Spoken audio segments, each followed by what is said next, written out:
Hey everybody, it is time for the Cavedweller Clash Kaldheim Finals. We have went through a tough season of curiosity, and now here we are, the top eight. Every time you play each week, you get points. Whether you won the whole thing or you didn't win a single match, you still get some points. And now, after 8 weeks, we are finally at the Cavedweller Clash. And yeah, are you excited as I am, Swords? Nathaniel, aka the underscore Ida, I am so excited. Um, this has been a really great season. Curiosity has grown so much, Mm-hmm. and it should be a really excellent day of Curiosity format magic. And competitors today are competing for not only a custom emote on our Discord, Yeah. which is going to be linked below, they're also competing for the squash, which is our trophy for this season. As you can see, it says KHM winner. And they're also competing to have a local animal shelter in their area receive all of the donations that were given to the coverage streams today and money that Team Cat is giving. Yeah, and if you look right here, so far we're just starting. We got $50 raised, because that's what Team Cat's putting in. So if you would like to donate, both of us have the link above on PayPal to send the money to. Um, and we'll be updating that as we go throughout the stream. And if you are watching this on YouTube, you can still donate to that. It will go towards the next Strixhaven finals. But before we go and get into the tournament, for all the newbies around here who are just finding out about Curiosity for the first time, can you just give us a brief overview, Zach? Yeah, I'll tell you about the format rules. Curiosity is a blend of limited and constructed magic. It has a minimum 40 card deck size with rarity restrictions. Your deck can only include two rares or mythics, and those are singleton of each of those. And you can only have six uncommons with a maximum of two copies of any one uncommon. The rest of your deck is commons with a maximum of four copies of any one common. And you finish out your deck with lands, basic lands, unlimited amount of those. You also have an 8 card sideboard without rarity restrictions. But it's important to note after your first game and your sideboarding, your deck, your finished post sideboard deck has to have that rarity restriction in, um, and you can't go from you can't sub down to more commons, to make your deck more stable or Consistent. consistent. But it's also really cool about the curiosity and the format itself is we do have an active Discord, and we do our Discord is dedicated to Magic the Gathering streamers. So you'll see in the link below that some of the folks here have been streaming. This tournament. Swords and we both stream. You can see our links below as well, and below our names. So, before we go into the first uh, round, we're actually take a quick look at the bracket. As you see, we have the seed. So first place going against eighth, and so on. It is double elimination. So, you know, uh, if you lose one, it's not so bad. But you gotta win. You know. Yeah, it's Um, something where usually our tournaments are only 3 rounds, so we have pretty fast tournaments. But for the Cave Dweller Clash, we make them a bit more high stakes, so to mhm. speak, with again double elimination, and they're a bit longer to sort of let the top 8 show why they're the top 8 and really show the depth of a show the depth of what a single set of magic can do. That was something I forgot to mention in the format section. all decks are coming from a single set of Magic cards, the most recent standard legal set. Yeah, and one thing before I, we're professional here, but sometimes we like, oh crap, I forgot about that. Throughout the tournament, the weekly tournaments, we have a little bit of a dynamic banning process. So it's if a deck is playing a card and it's doing well, it's just gonna get banned. Right now in Kaldheim, there's only one card banned, and that is Coma. Kind of happened later in the season. I think it was week 5 that Coma got banned, and it was suspended in week 5, but then was banned in week 7.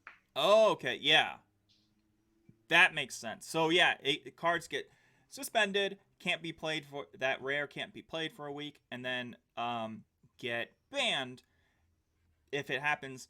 So Coma, we've only really had 2 weeks without Coma in our format. So it is very interesting. These top 8 players we kind of have an undefined meta, and that's kind of really what makes Curiosity really fun is the meta is changing. It doesn't get stale because in 3 months all those cards are gone.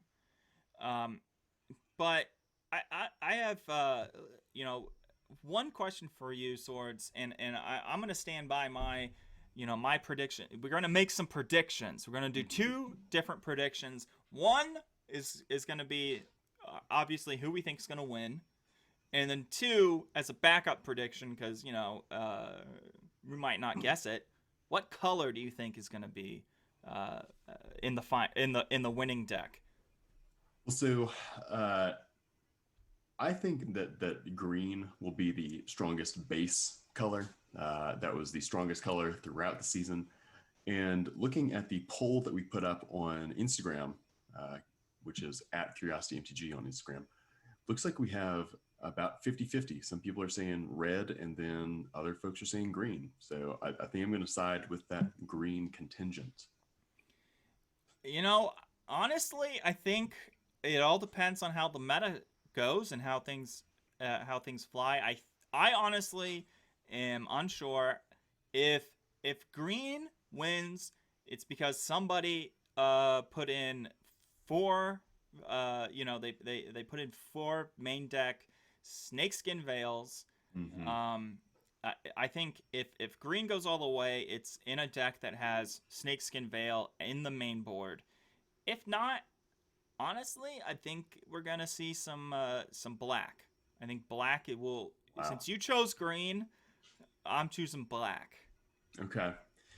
Well, yeah, we'll get into what decks are doing what once we start the matches. But I can tell you right now, there is a lot of black being played.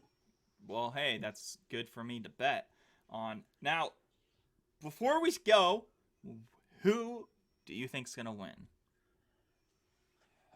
Well, so again, we have a really great slate of players this week, and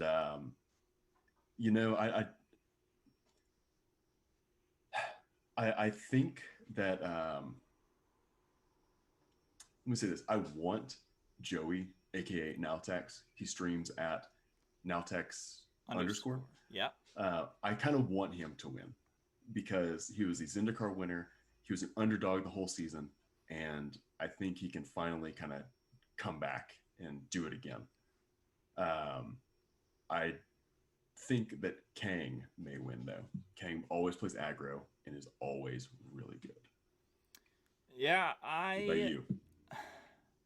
Looking at the lineup, I believe almost every besides Kang, besides Mana Sultan, everyone has won 1 week of the tournament, of the weekly tournaments. So I'm gonna put my money on the Mana Sultan. I think Okay.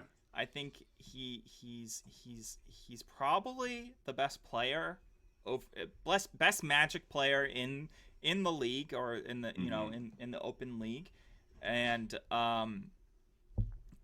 he has great reads, and he has a lot of time to think about cards. Um, and I think he's gonna make the right meta challenge or choice. But enough about that. We're gonna go into round one, and just right now. Let's see who gets the squash. Okay, so we have Jerome on the bottom versus Clausies on the top.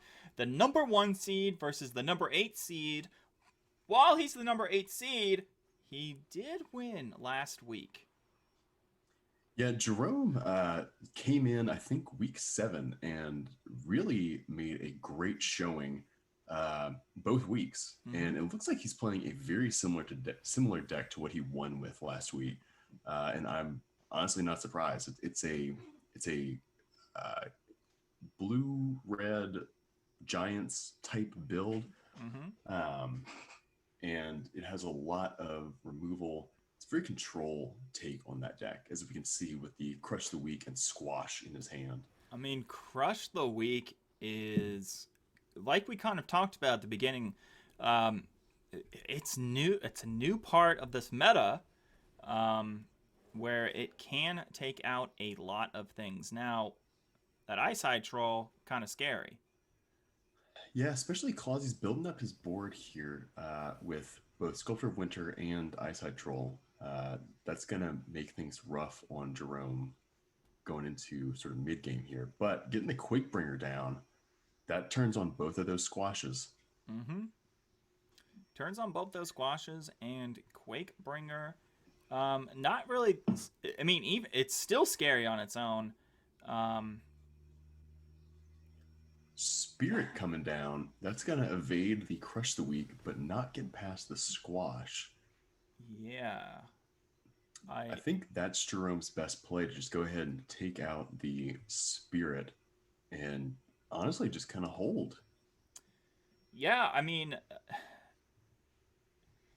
it feels like the thing about Quakebringer and Jerome's hand is it feels a little bit weak in matching up creatures wise. You got to get this Craven Hulk out, but you want to do other things. Yeah, Jerome's got some interesting decisions here because Eyesight Troll can't become indestructible this turn. So I think, yeah, we're going to see that squash go ahead and take out the Eyesight Troll. That Bop in for 5. Bop in for 5. I mean, get rid of 2 turn. of your opponent's threats and bop on in. Now we got to land Toski, drawing us a card. It's going to be able to block this 5/4, but yeah, it's doing 2 damage a turn. And with Priest coming down, I think that Jerome, that's how he's going to get rid of Toski. Being able to do -X. Oh, this feels, well, maybe not. Clausies is the most vocal person in. That was an interesting Crush the Weak. Crush the Weak to get rid of Sculptor of Winter, I guess, to just slow down some of the mana ramping the Clausies can do. I mean, it looks like Clausies has missed at least 1 land.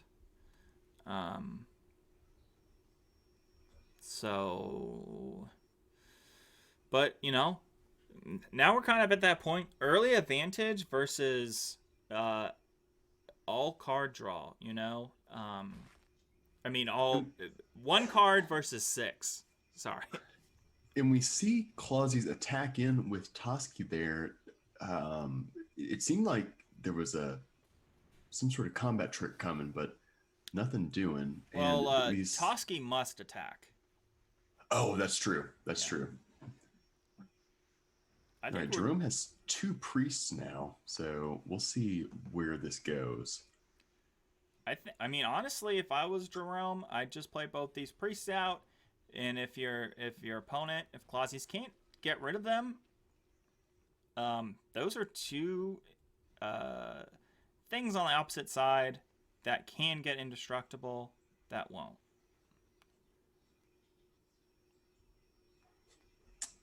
So Jerome's considering attacking in and going to side against it. That seems like the best play there because Eyesight Troll could just kill either one of those. Mm-hmm. Kill it and survive. Very true. So Clausius needs something. Okay, so attacking in with both Toski and Eyesight Troll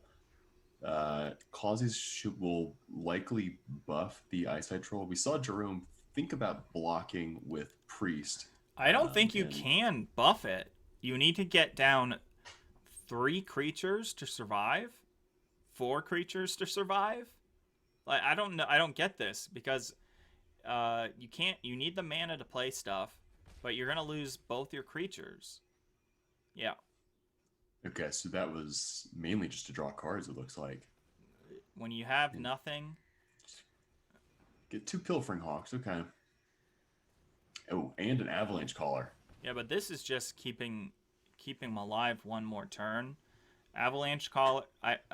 Honestly, I feel like you take out both the indestructible targets.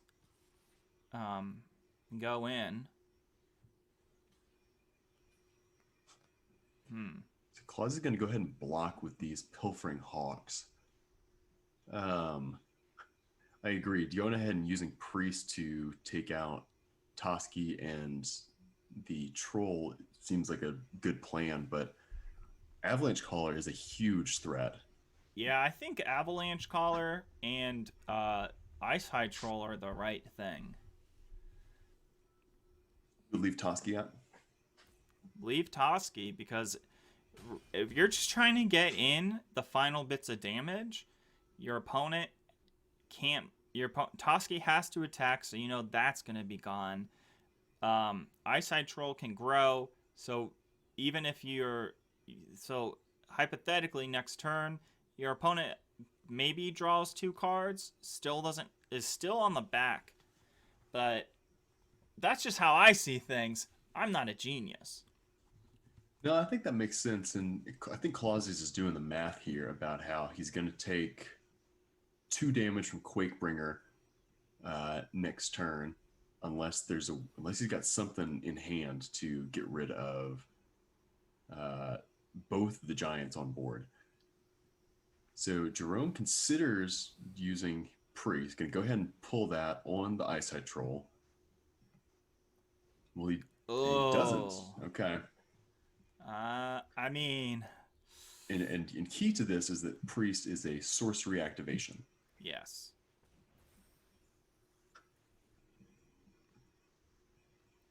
See, I don't like this. It's letting your opponent draw more cards than need be.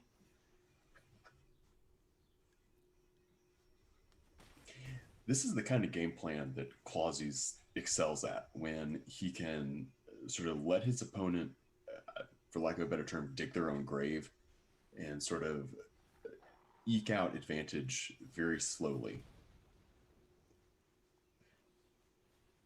All right, so Clausius down to 1. He needs answers for both of these giants or it's game over. Yeah, and maybe that is just what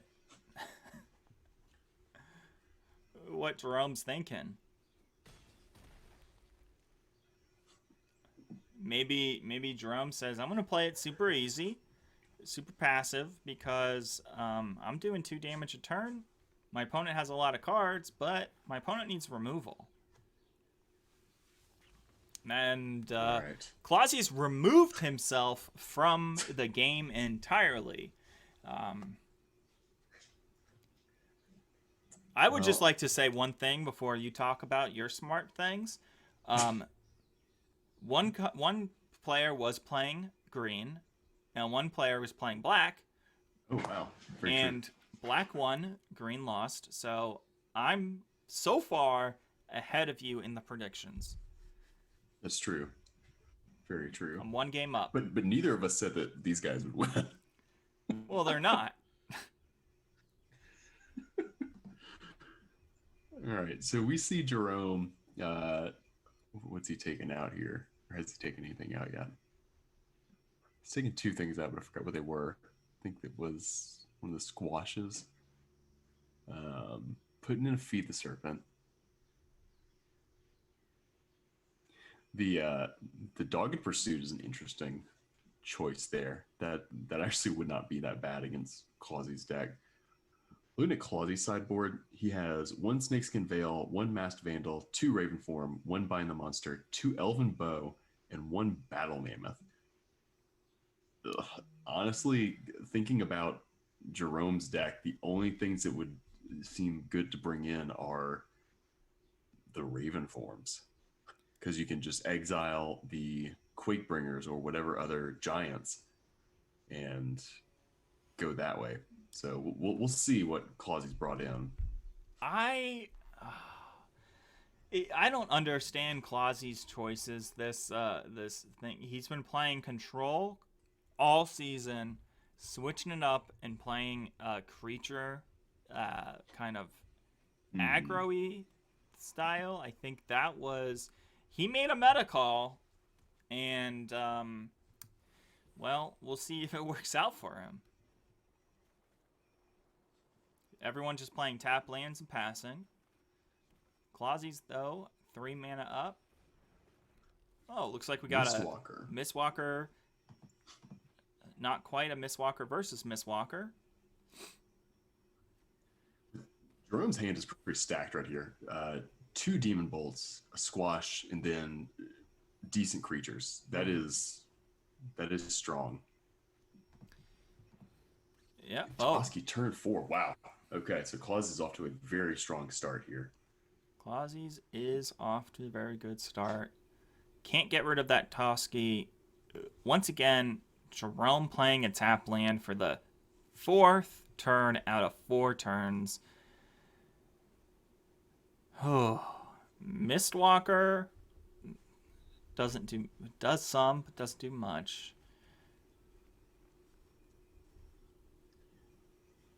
So we could see.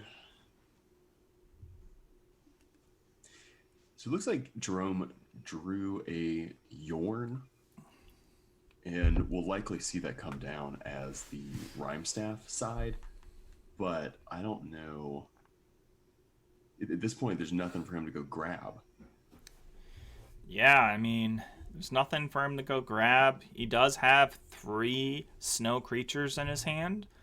Or sorry, 2 in his hand, and 1 Mistwalker on the board. So, you know, maybe doing the whole untap thing. We didn't see anything on Clausy's side that was ooh. Here we go. Riddle form. Raven form comes in as expected.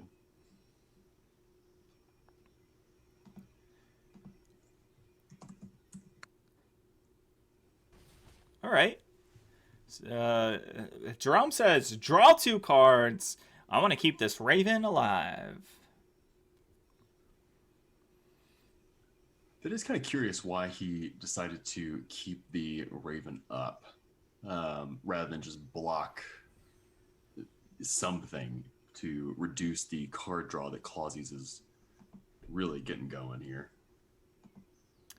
Maybe it's something like this. Has the potential to kill, I don't know. I can't get into Jerome's head. I can only be in my head. And interesting thing, one cool thing about Clausy's deck so far is that it has been drawing a lot of cards. We always see Clausy's with a lot of cards in hand. We've been able to see a good bit of his deck. Wow, and that Blizzard Brawl coming out. But the Demon Bolt coming in to say, not happening. Are we going to see another Blizzard Brawl? No, it's a Snakeskin Veil. Oh, man. That is exactly what we like to see from Claus. These blowouts with instants and sorceries for combat tricks. It's exactly what we come to see from him all season. Time to change the diaper. There's been a blowout. That's dumb. I like it. And now with that snakeskin veil, the card that I mentioned earlier being really great, that pack mate, that common card is equal to the strength of this Quakebringer. Now, Wow, very true. I think what we might see here is the. I don't know. I don't think this is good. Yeah. I think you played the Kinseekers and Squash. You're not happy about it, but it's going to keep you a little bit more alive. Yeah, or even Kinseeker and Squash would have been great, or even just foretell the Demon Bolt. Wow. Oh, the other Raven form. I can't do math. That wouldn't have worked. You're right. I can't do math either. Wow, those two Raven forms coming out of the sideboard. I gotta say, that was a pretty decent sideboard call from one of the casters. Which is very interesting because we didn't really see Raven form all that much during the season. That's right, because it's a card that you just don't want to play because it's just not that good, man. It's not that good, but I guess pairing it up with Mistwalker is a little bit better. And I feel like here's the thing with Jerome's deck. Every card, every land has entered and tapped. So you've always been just one turn behind. And even Clausies, he didn't play a spell into turn 3. But he had all this thing. Snakeskin Veil. Man. And the thing about this match or this game has been Clausius has been timing these combat tricks so well. Is this game? It doesn't matter if it's game or it's not game. You're gonna get 4 cards drawn if it wasn't. Oh wow. And yeah. Well, so Ida, you make a really good point about how Jerome's deck only played tap lands. Let me see if he actually has any lands that are 4 untapped lands. Yeah, so that's something that is definitely going to affect his speed. And granted, we saw in game 1 that Jerome doesn't mind playing a long game, but with Clausies being able to drop those snakeskin veils and remove a lot of the sort of issue creating cards, all at times not going to do you much. Yeah, and I feel like this might be something that if Jerome had played more weeks, he did come in on week 7, because in the first few weeks of the season, everyone was playing like multicolored tap lands, 4 color, 5 color tap lands only, and then people started realizing, it's good to be able to play all your cool cards, but it's also good to play the cards on turn. Now, hey, we got Priest. So we'll be able to play Priest most likely on turn 3. So turn 4, kill this Toski that Claus is gonna play. Jerome's hand wasn't bad, but yeah, the fact that it is just so. I mean, even looking at that, Clausies dropping 1 tap lane turn 1 and then getting a key card out turn 2. I think we'll see Jerome foretell the Demon Bolt here. I think it's better tempo is Priest. You play the Priest, it can block. You take 4 damage or possibly 4 damage. But yeah, I think that's the right play. And the reason why I know it's the right play is because I'm so good at Magic that I can't even play the tournament. I'm casting. You know, we're so good that we get to. Oh Oh, my god. Oh man. The Blizzard Brawl is, if only Clausius had those round one. Like this is it's wild right here. yeah. I think yeah, we go for. Ooh, okay, okay. Wow, took the tempo loss there to go ahead and hold up the Demon Bolt. Oh, so this is okay. Um, we get to kill the Avalanche Caller, and we get to Raven form Toski.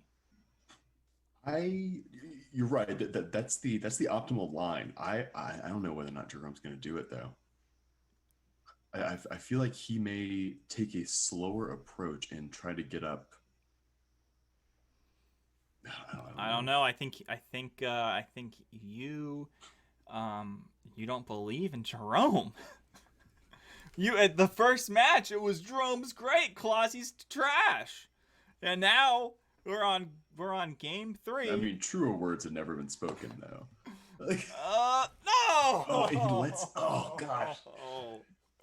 Let's in the Avalanche Caller to get the additional, and it doesn't use the Demon Bolt. Yeah, that's exactly what I thought. He would draw out the Agar to be able to get a card draw. So and at least it's a land, so.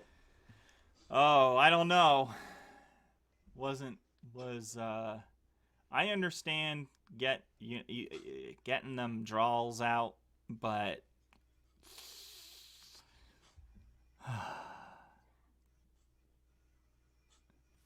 So Toski has to attack and will get a block here. Will this trigger Agar? Yes, it will.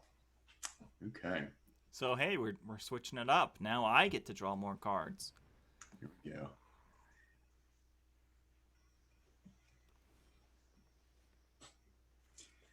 Got Packmate coming down. All right, so Jerome has 5 mana up. Can go ahead and drop Priest. Still has 3 up to go ahead and play either Raven Form or Demon Bolt. Looks like we're going to see Demon Bolt come out. I mean, we've got a good hand right now. We have 3 things for removal. We have a creature. You know, most likely we'll be able to play a spell this turn. We're definitely going to play a spell or foretell a spell before our next turn. And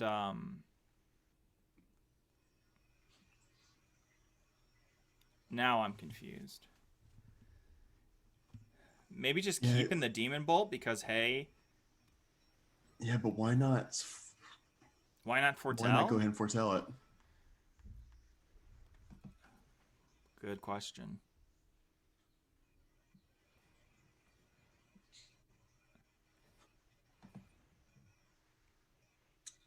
Okay, so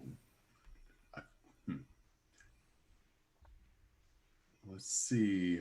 I figured that we would have seen the Demon Bolt before the activation. Clausius is really considering what he's going to attack with here. We're gonna see a Snakeskin Veil on Packmate. Oh yeah, with that 1 mana up. We're gonna get a exactly what we're Demon Bolt on Packmate. I think no, I don't, because you don't actually, when the creature comes in, like that snow land was gonna become. I mean, that land was gonna become a creature no matter what. And see, this is good. This is good patience. We get to draw. We're drawing 2 cards when our opponent gets to draw 1 card. We get an untapped land. What is it? A miracle? Oh, but 2 of them. 2 untapped lands. Jeez. We can get rid of both of our opponent's creatures. I think we just attack with. Well, maybe. We can't get in Jerome's head. Everything that we think Seriously, is right, like, he does differently, and then he comes out. Oh. all right, so he has 5 mana up. He could. Okay, okay. Foretelling the Raven, that leaves 3 up to Squash. Can go ahead and do that on. Oh, okay. I see what he's doing here. He's Gonna wants Squash to draw some... the card, and not going to activate Priest. Probably because he can keep blocking and keep drawing cards. Well, but he's always going to be blocking with... Oh, maybe this is... Yeah, maybe this is the God tier play, you know? We keep... this Toski is never going to be able to kill Agar. The only way that it will be able to kill Agar is... Oh.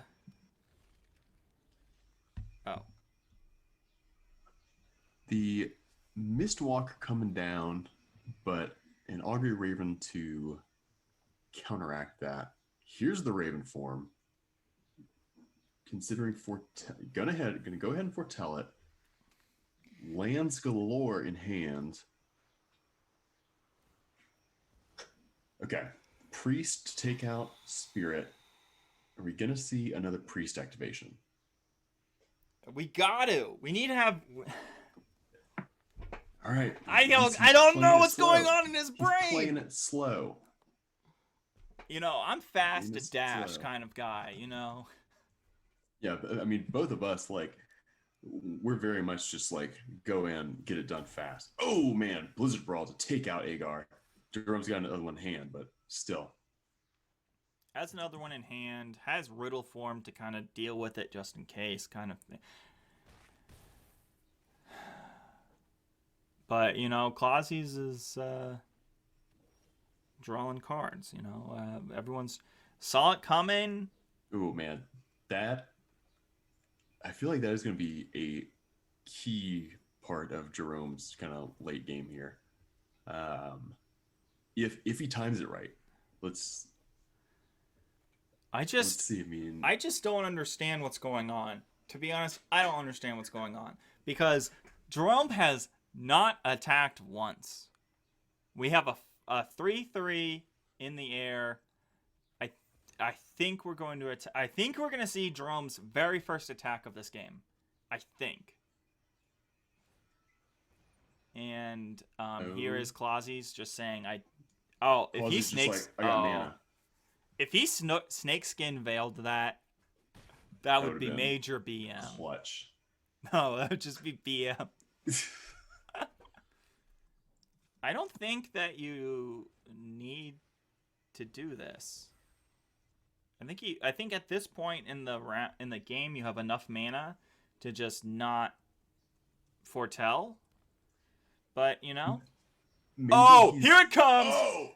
Vorinclex, Bionclex, let me draw a card when your squirrel tries to kill my giant. Jeez Louise. Quake. Oh my god, and getting Quakebringer down. All right, I'm not gonna. I don't want to say it. I don't want to say it because I always say it, but I'm gonna say it. It's game. I don't know. I feel like Clausies may have a way out of this. We'll have to see, but that was dang. That is the easiest way out. You quit. Wow, that was such an excellent match right there. Jerome getting it 2-1 against really the person with the best record this season has been just a force. So good for Jerome. 8th seed taking out 1st seed. 8th seed taking out 1st seed. It was such an intense matchup. To be honest, there were points where I was very confused. I thought Jerome was completely whiffing it. I thought that, you know, I just didn't understand his plays, but you know what? Turns out he has 200 IQ. Fucking galaxy brain over here. And we're just idiots. Jeez.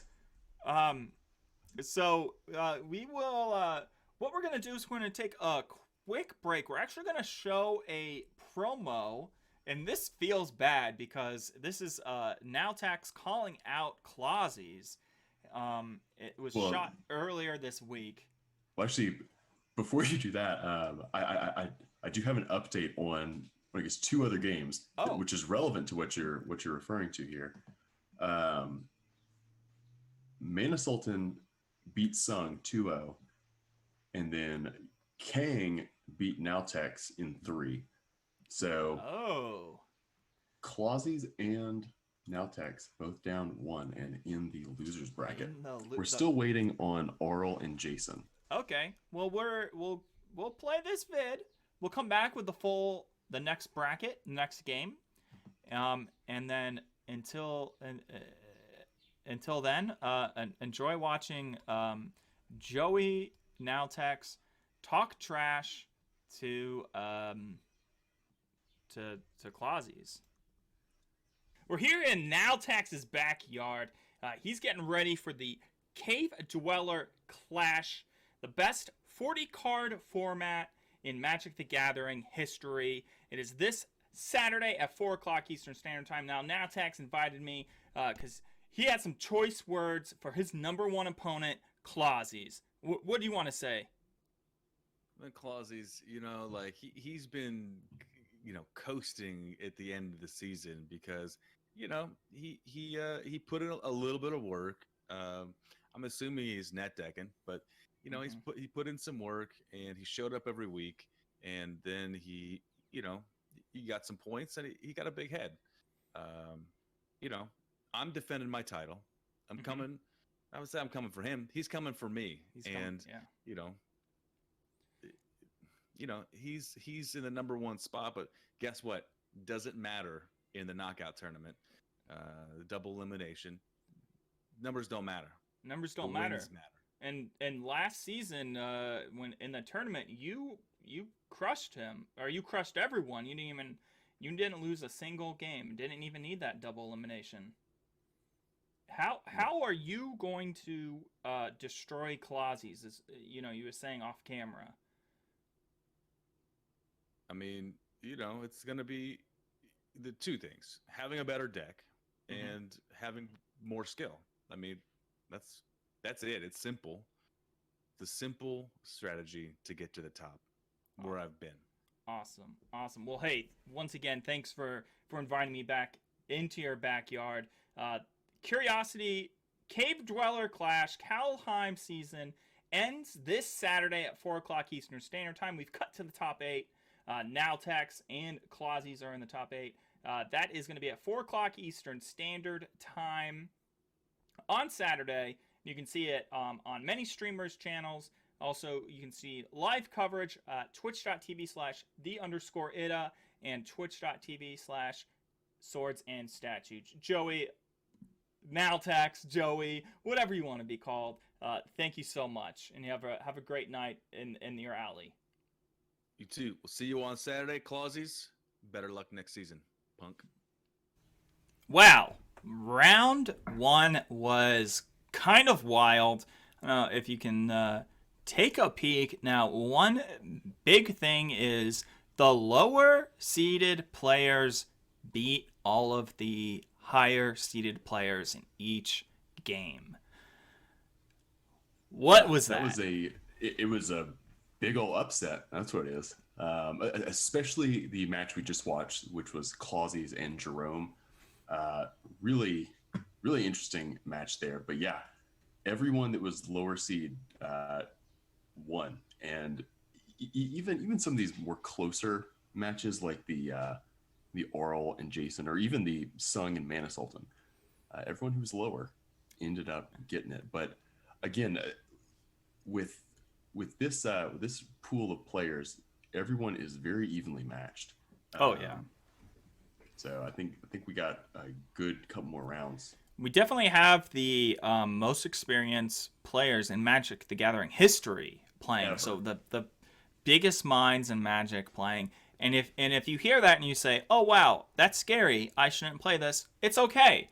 We have weekly 3 match tournaments. It's 3 matches on Saturdays. takes about 2 hours. If you win, you have fun and move on. If you lose, you have fun because you met people, and you want to play some games. You want to do whatever. You just hang out on our Discord. It's usually popping. But yeah, so I don't want to shove it in your face, Swords, but in that match that we just watched, Black beat Green. You're right. However, Jerome's deck did have a little bit of green in it. Yeah. But no, you're right. You won the prediction for round 1. Yeah, round 1, easy dubs, and it's just gonna be easy from now on. But the game we're gonna watch next, though, it has the person that I predicted to win the whole thing, Kang, and he's up against Jason, who had a very strong early season. So we'll see what they do. All right, let's just get right into it. All right, here we are, Jason versus Kang.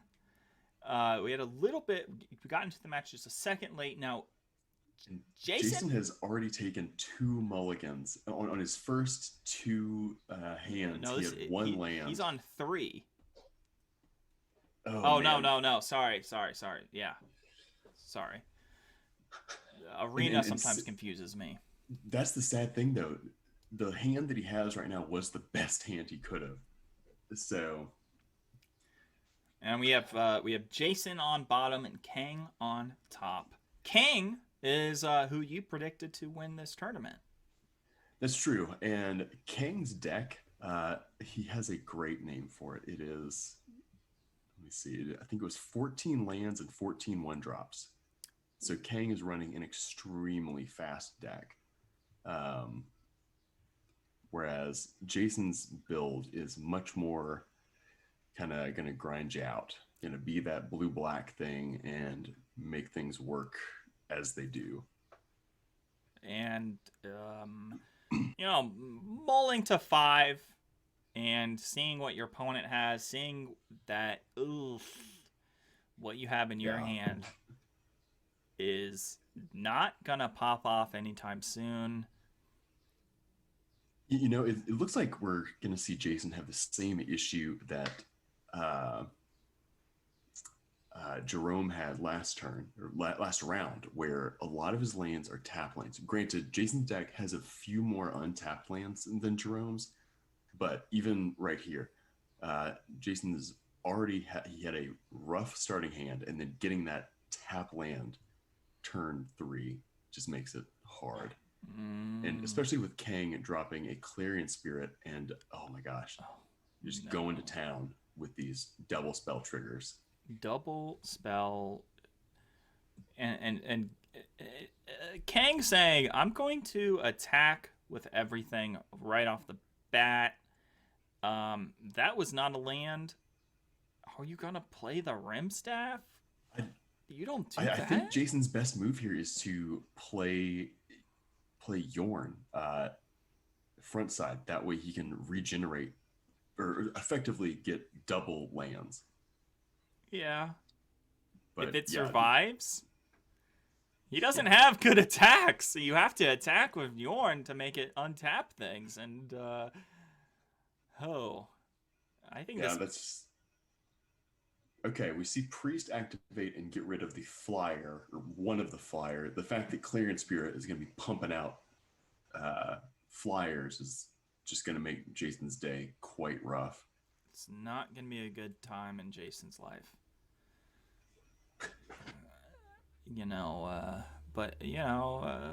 I wish I had something to say. Like, I wish I could say something like to cheer up this, but I don't think there's much to say.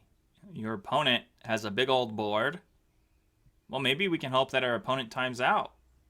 Yeah, King is really thinking about this. Going to go ahead and drop that 4th land and swing in with a good amount of people. I also think Kang is actually currently at the very moment playing another tournament. Yeah, Kang is doing the most So right now. started a tournament earlier in the day thinking, it happened. Most likely, there's a good chance that I will be done and out. And so I will just sign up for 2 tournaments. Why not? Why the hell not? And well, turns out you're not down and out. You're just killing it. I don't think this joint survives. I don't think so either. We see a block. Oh. Okay. Well, so Kang decided to use the boast ability to get out another kind of dork, but only 1 spell that turn. Okay. I think that tells us a good bit about what Kang has in hand. I think that's just another land in his hand. Yeah. It's either another land or I'm guessing that Kang plays the pump all my creatures spell, which I believe is 5 mana? It's 5 mana, but you can foretell it to cost 3. Let me see if I can remember the name of that.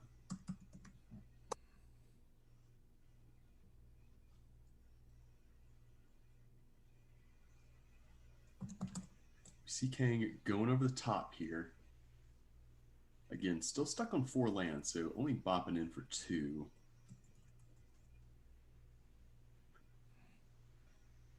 These tap lands. Well, I wonder if we've hit a wall. I don't know. I feel like it's what does Kang came out swinging very fast. Still has great board presence, but we haven't seen much. That attack where he boasted didn't seem right. And I'm baffled by the brains of our players. I'm just gonna say that. Big brainers out here. Well, so if Jason could draw cards, that would extremely help his game plan right here. We could see an attack and then an exile from Feed the Serpent. Oh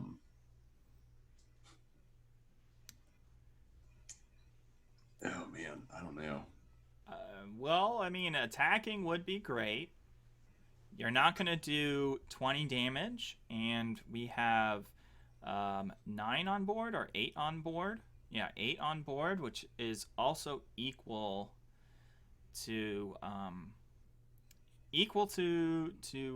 Jason's life, except Yorn untaps. So I don't know. Maybe an attack all was the right choice. I think going in with Narfi makes sense because he can come back on board. Granted, he will be tapped, but that seems like a decent play to reduce some of Kang's board presence. Also, to clarify, the card we were thinking of, the give everything +2/+1, that is Warhorn Blast. It is 4 and white, and you can foretell it for 2 and white. Oh, okay. So, human just gonna block Narfi. Sometimes you just need to blark. Yeah, sometimes you need a blark. Blark Mall Cop. Oh, Bounding Gold, though.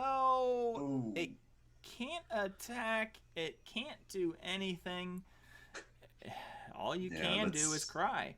That's one of your rares, just kind of sitting there now. And Jason's other rare, I believe, is Turgid. Okay. Yeah. So if Jason can drop Turgid, that may turn things. I'd expect we see that coming down as the artifact as well. But I'm biased because I mostly play the artifact and control shells in standard. Well, I think the artifact is the way better part. But even if we get the artifact, in this situation, though, against a board that's going wide, sometimes the artifact isn't that great because you're only taking out a little bit here, a little bit there. Your opponent gets to choose. Yep. They're going to choose their land dwellers, landlubbers, not their flying creatures. It's too slow of a clock at that point. Mm-hmm. We saw Jason allow Kang to put a Valor of the Worthy onto one of their flyers, still holding up Feed the Serpent, and Kang is coming in with 6 damage here. Actually, no, 8 damage here. But Jason's going to block with the Clarion Spirit and go ahead and block to exile right there. Down to 4. Yeah, an interesting thing about Valor is, interesting thing about Valor is it's when that enchantment leaves the battlefield, so even exiling it doesn't get rid of it. Exiling the creature doesn't stop that token from flying, and I feel like Kang is going to fly all the way home. Yeah, I mean, just looking here, he's got 3 in the air and likely has something that is worthy of that's going to be able to get a bit of mileage in hand. Yeah, I mean, the only thing that can save Jason right now, I believe, would be a board wipe. Because he has 0 cards in hand, so it's not like he can get 3 flyers out next turn. I mean, maybe he can, but I doubt it. Well, even looking at Jason's board right now, oh my gosh. He is not running red for Crush the Weak, nor is he running Turgid Shadow. So both sweepers are kind of out there. We see Kang drop Redain as a creature. Binding, a little bit too late, but no, I think there's 20 damage. Oh no, never mind. Jason says, "You know what? I may not win this, but you're gonna have to win it yourself," and refuses to concede.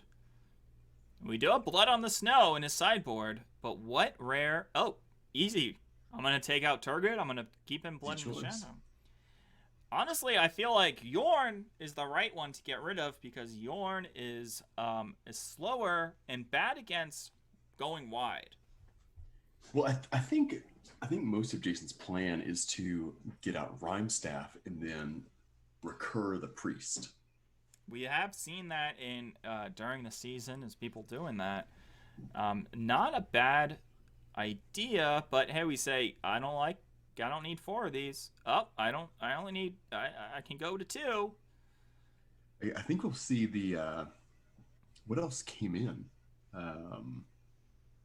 because the Masked Vandal would be an interesting addition there to get rid of what I'm guessing are some equipments in Kang's board. Let me see what his.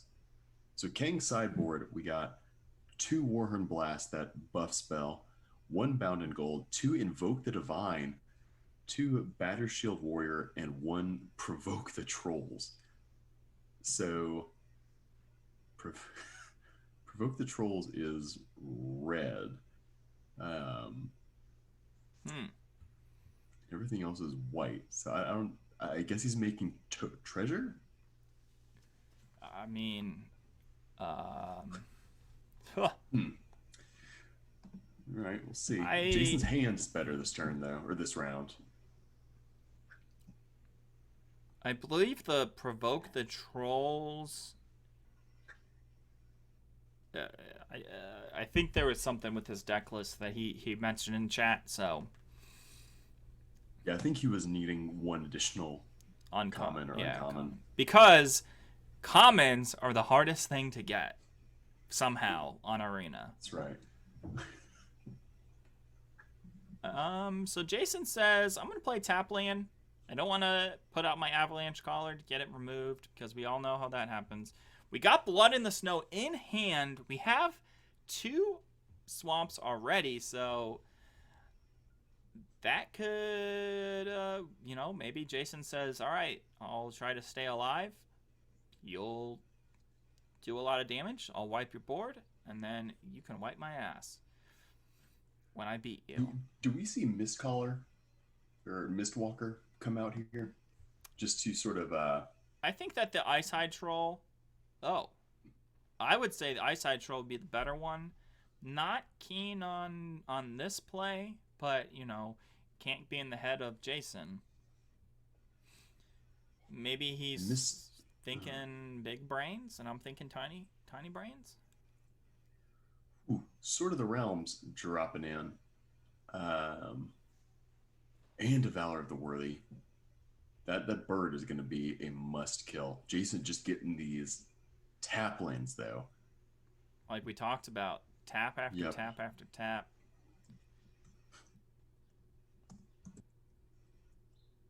It feels kind of frightening. Looks like he's waving it over to say, hey, what do the casters think about this? I need help. Yeah. Help me out.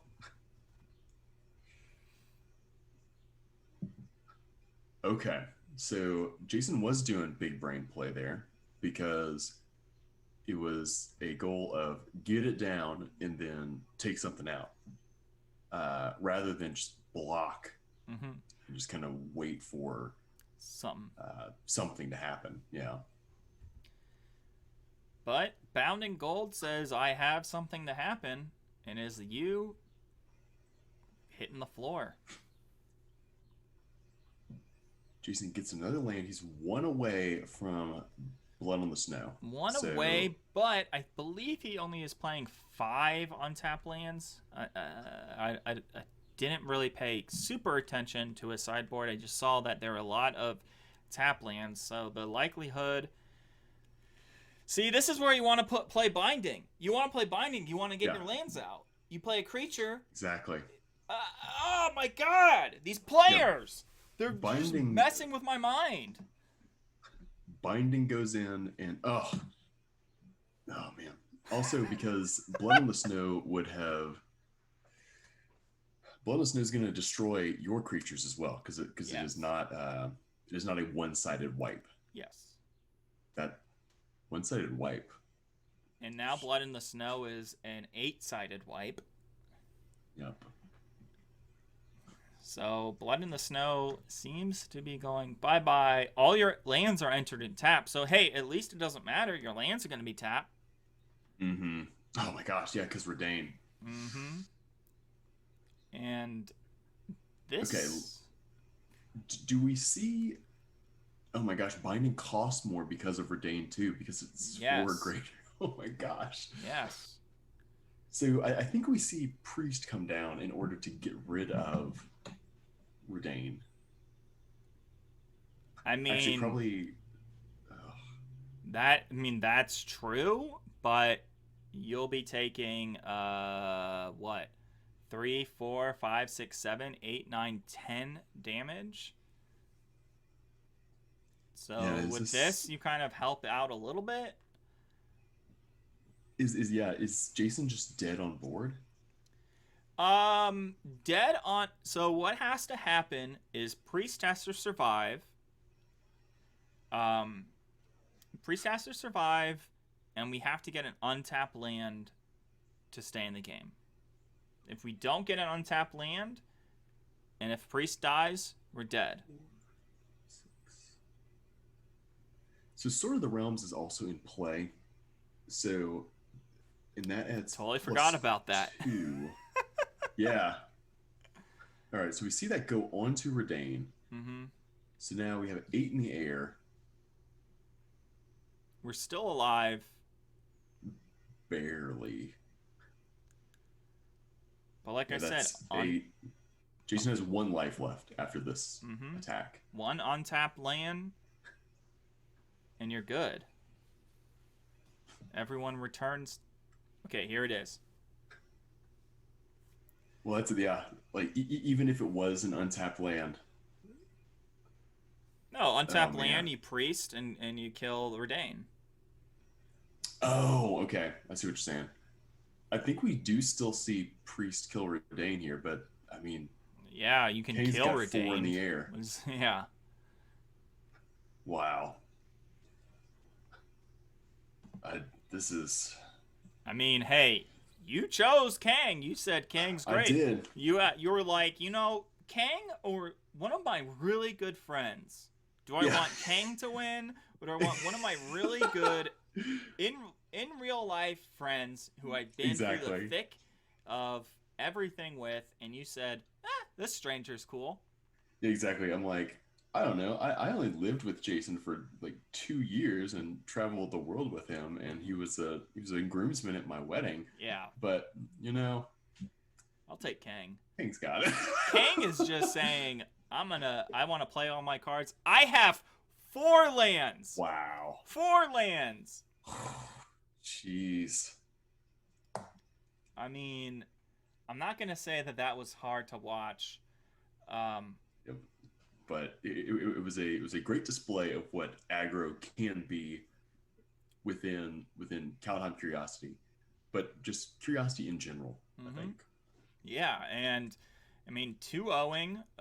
That was just straight up wild. Now, before we go to the next round, which is going to be round 3, here we go. We got a little donation screen. So we've raised $50 so far by Team Cat. And, while this was a kind of last week decision, this is what we will continue to do for the next tournaments from on. So, yeah, there's no prize pool for yourself because that would make people super competitive and we'd have to deal with cheaters and all that crap. We figured, hey, if we're getting everyone together, why don't we raise some money for some animals? So the winner gets the donation to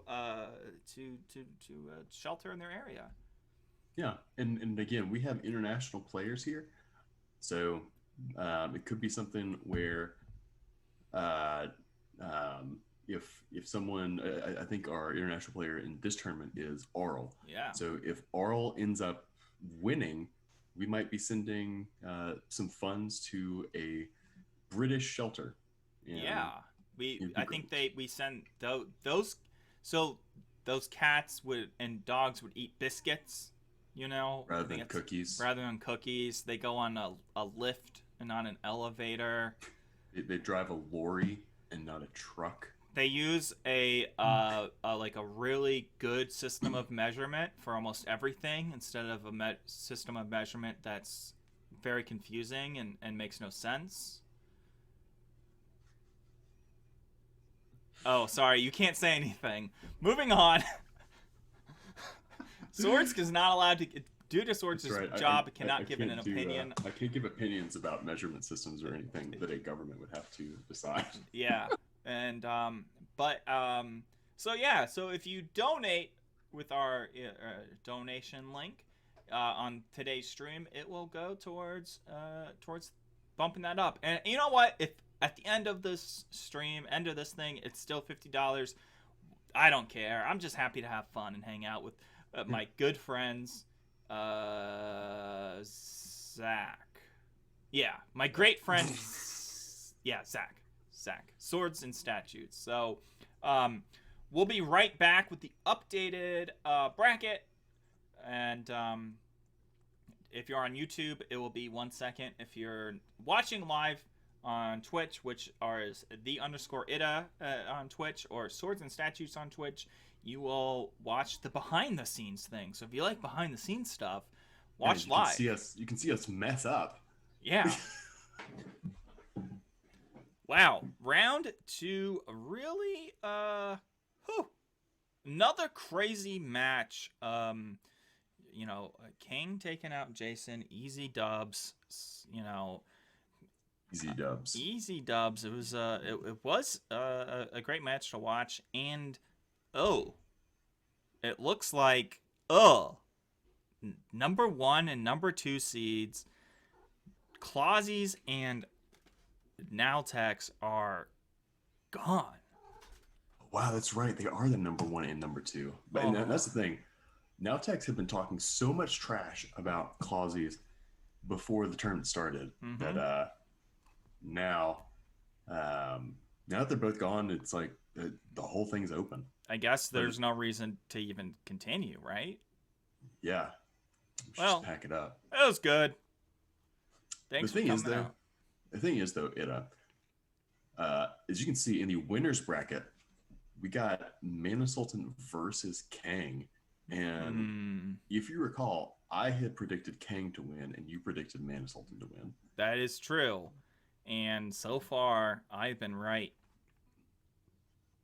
about Mana Sultan winning. It's true. So far, you've been right about Kang winning, but you know, whatever. But it is interesting, yeah. So the fifth seed and seventh seed are in the semifinals. The winner of this, it goes to finals, and then we play some matches to go to the losers bracket. But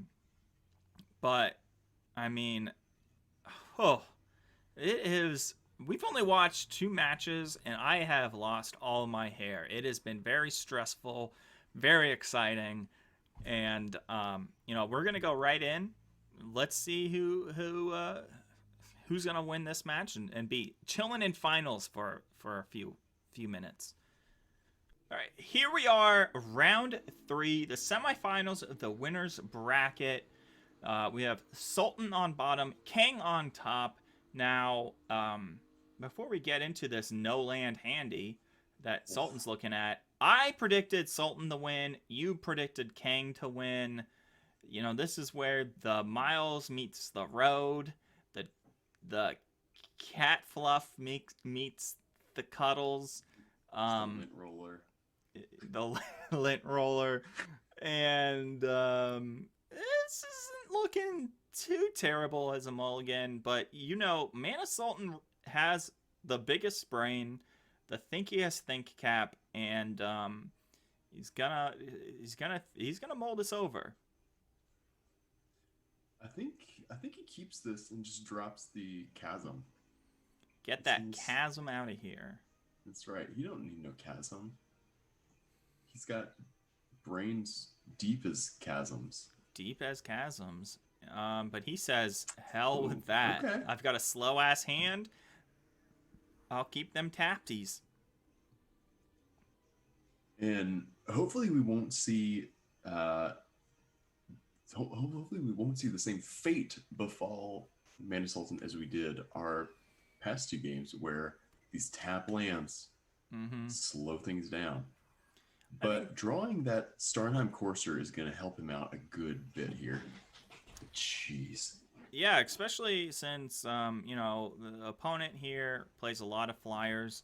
Flyers, tiny flyers, like Tiny Dancer.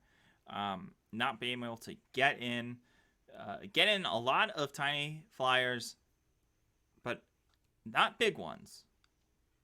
Well, maybe a little bit big. Yeah, getting a bit bigger here with that additional counter from Codespell Cleric. And Sultan lets it in. Wow, okay, going down to 15. Going down to 15. Kang playing 2 tournaments at once still, and rocking it in the free world over here. Oh, wow, okay. I see what Sultan's doing here. Gonna go ahead and drop Rune of Mortality to draw a card and be able to kill whatever comes at him. Starnheim Courser doing work. Yeah, doing pretty good work. That was a good turn, except still 1 creature versus 5. And only 2 of the creatures on the opponent's side are blockable without your creature completely dying.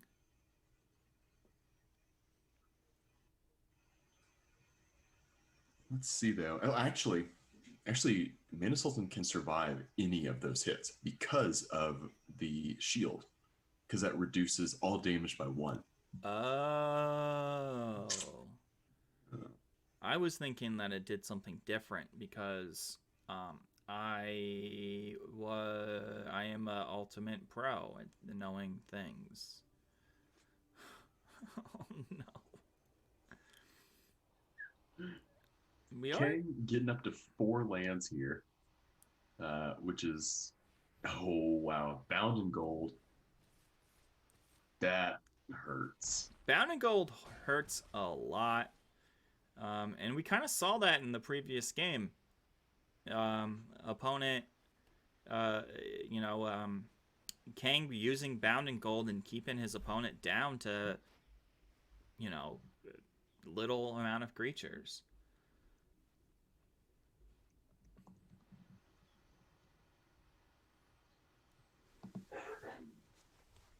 We see Mansell go ahead and drop Maya, and I'm gonna have to pull that card text up because I do not remember it.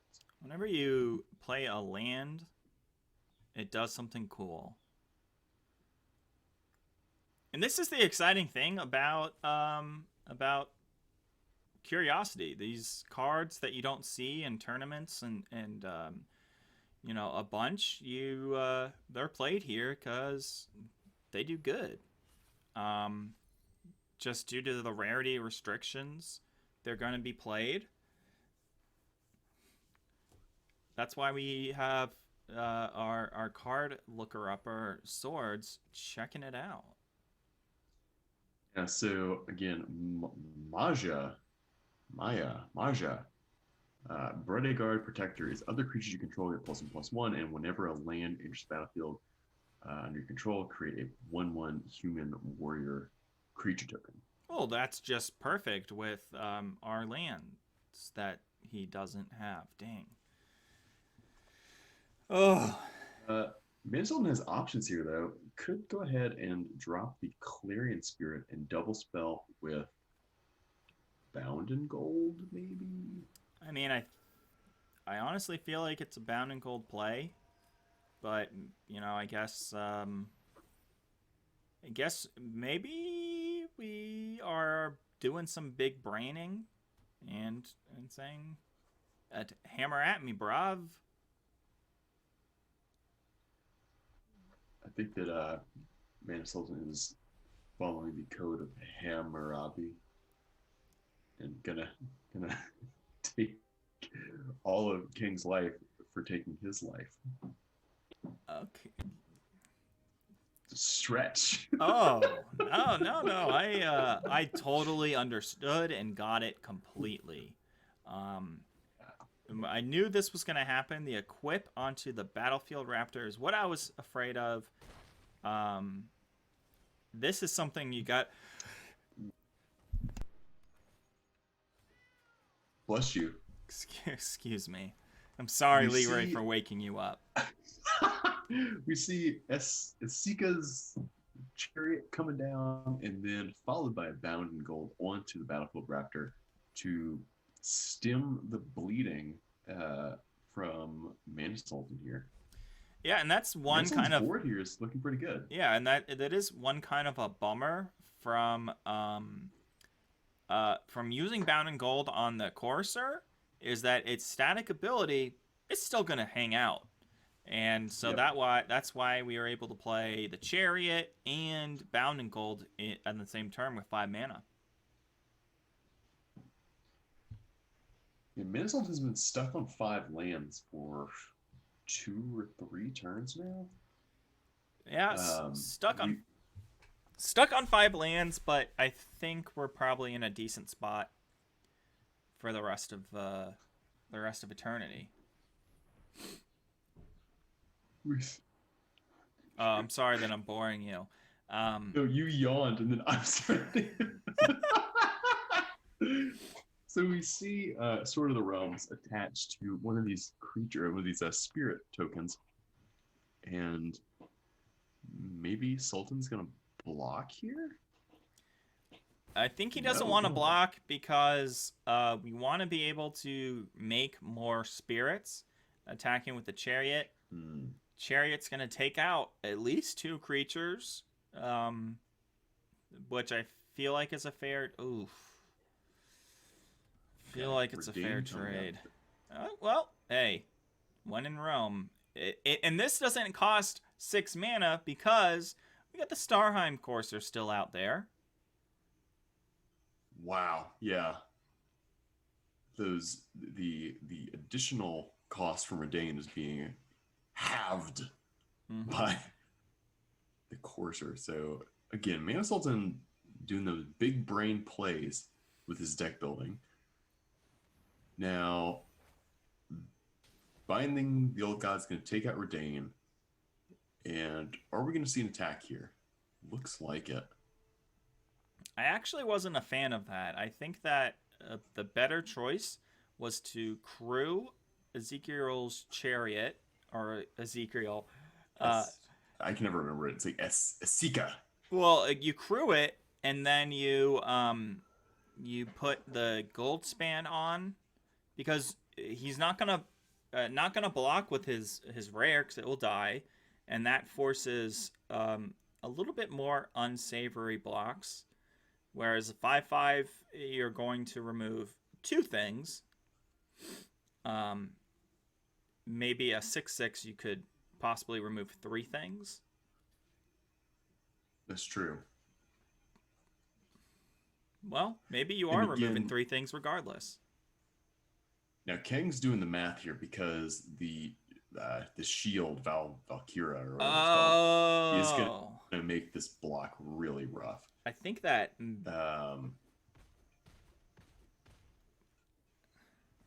it's going to get rid of everything though. Oh. However, Beskir's Shieldmate is going to trigger. Does it? Why did that not trigger?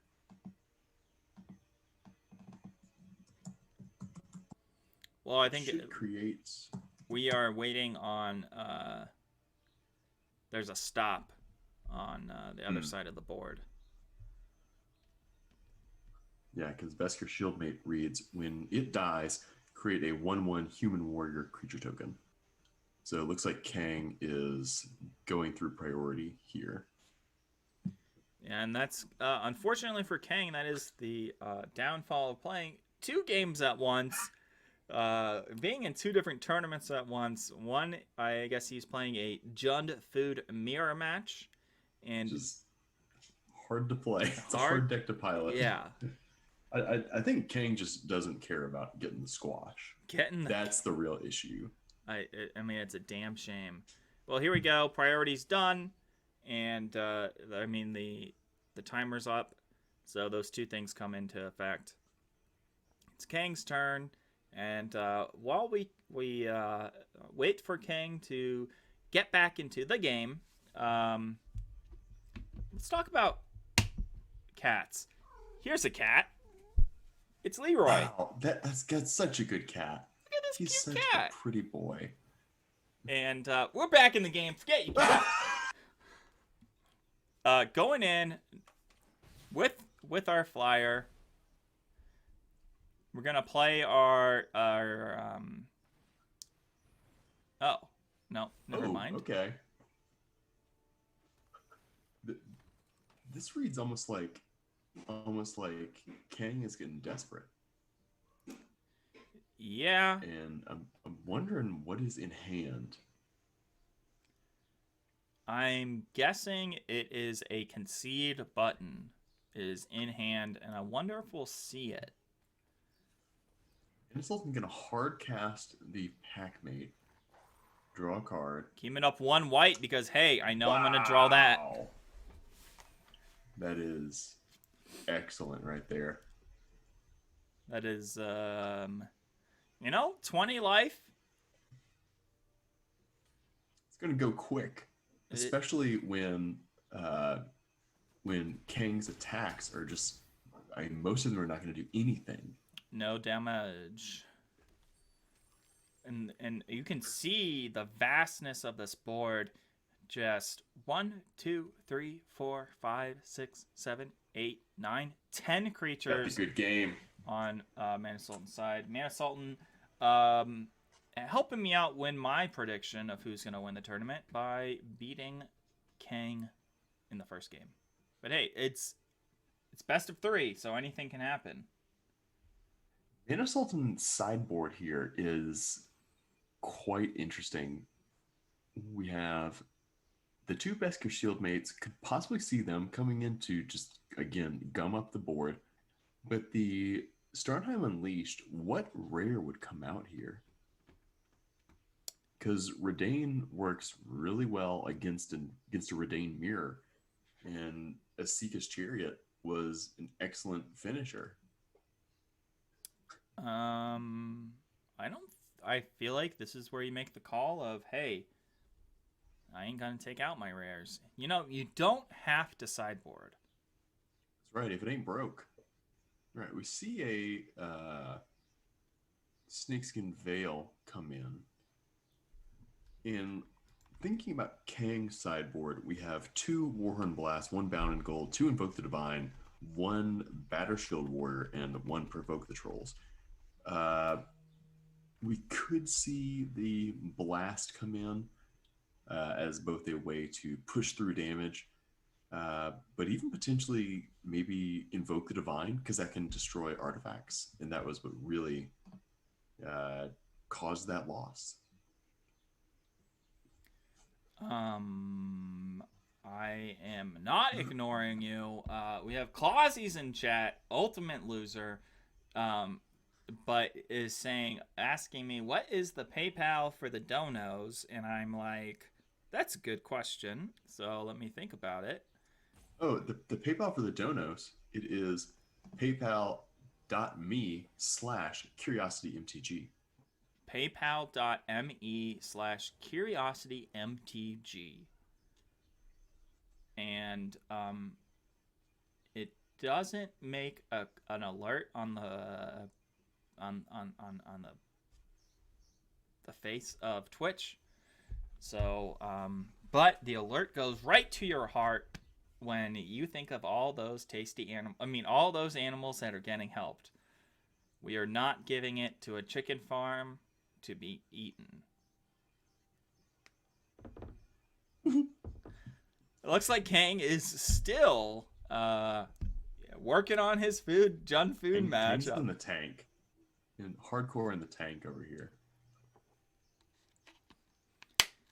Probably feeling it. He has two important things happening in his life. One, he is playing Curiosity Tournament, and 2, his game in Curiosity Tournament is being casted. So There's a lot going on.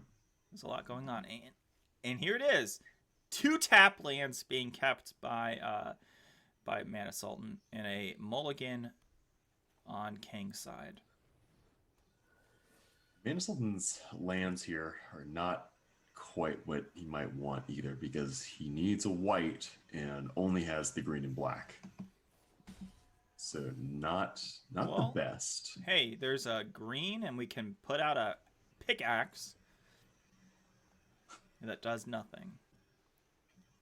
Kang building his board very quickly here. We're likely going to see a double spell, maybe a Code Spell Cleric. Yep, there we go. And gonna put that on the Clarion Spirit. Oh, on the Usher to be able to push through. Yeah, oh no. Jeez. Yeah, this is a shame pick. You know, one thing about Kang's deck is if you're going up against Kang's deck, you can't afford to not be playing creatures. You can't afford tap lands because Kang isn't gonna play tap lands. Kang's playing all planes all day, every day. And what? We have 5, 6, 7, 8 damage on the other side. We have 2-turn clock. Even if Mana Sultan gets something out, it's still going to go to game 3.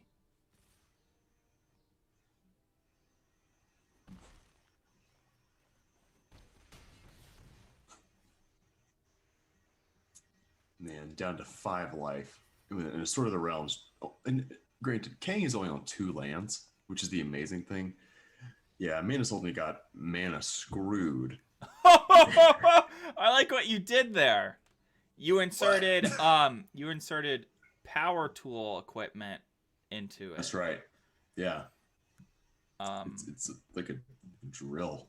It's like Kang hammered Sultan. It's like Kang painted the walls blood red with Sultan's blood.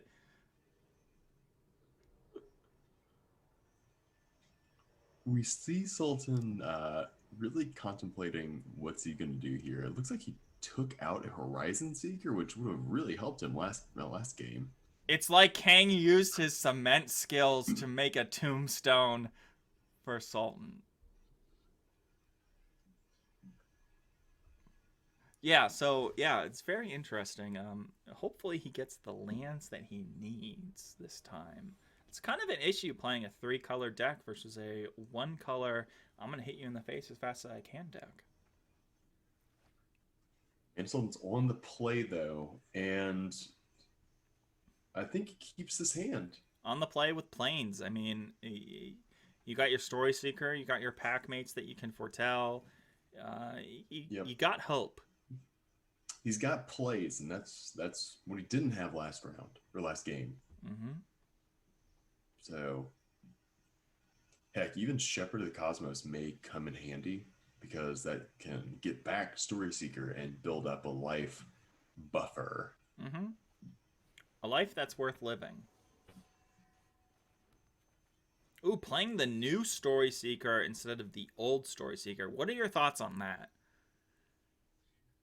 If Manisolden is anything like me, he likes to have things in mana order. Mm-hmm. And that one was out of order. So we got rid of it. Got rid of it. And we can afford... We do see a block. Yeah, because we got creatures in our hand. Now, Mana Sultan not getting a land is going to be Pain Town. Well, hey. There we go. Wish it into existence. I think that on this game, these Story Seekers, this matchup, the Story Seekers are what are going to take...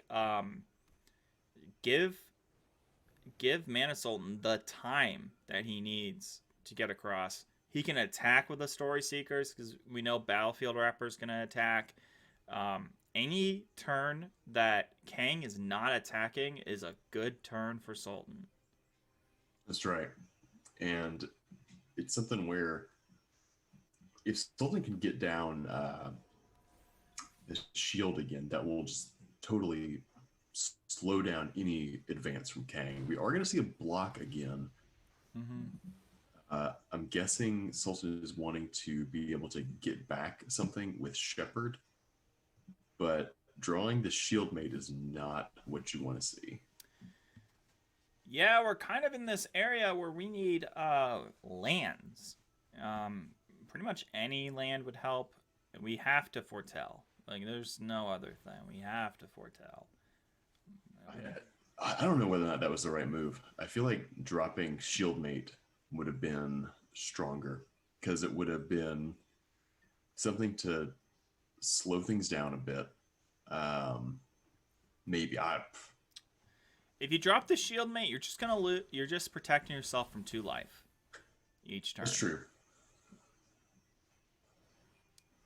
And oh man.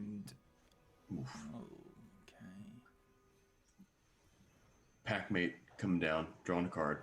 It's a land. That's good. It is a land. It is good. Do we see the Shieldmate or the Raptor? I don't know if it matters. He needs to find something that can deal with the opponent's side. I think that's a land. And the fact that binding is now costing 2 more, that's going to slow any sort of momentum that Sultan has down even more.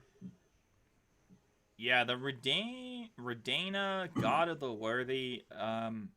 Once again, this is a card that was kind of played early in the season and then kind of just didn't see any action. Didn't see any action at all. And now we have, in the finals, this number 7 seed who had been playing throughout the season, bringing out just this card that people aren't prepared to deal with. It's just very interesting that we're seeing a lot of aggro or creature-based decks instead of controlling decks. And it's like the meta just completely switched over. It is interesting, too, how Sultan's deck, he kept the same shell the entire time, the entire season. And good for him for finding something he liked and thought was good and kept with it. But he added in Redain just for this week. That was a new addition. That was what he likes to call the meta call. So I feel like other people thought that was a good call too, though. The meta call. Yeah.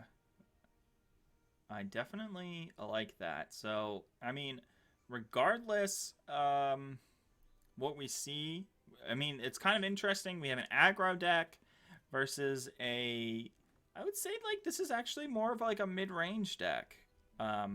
Which we honestly we haven't seen a lot of mid-range decks at all this season.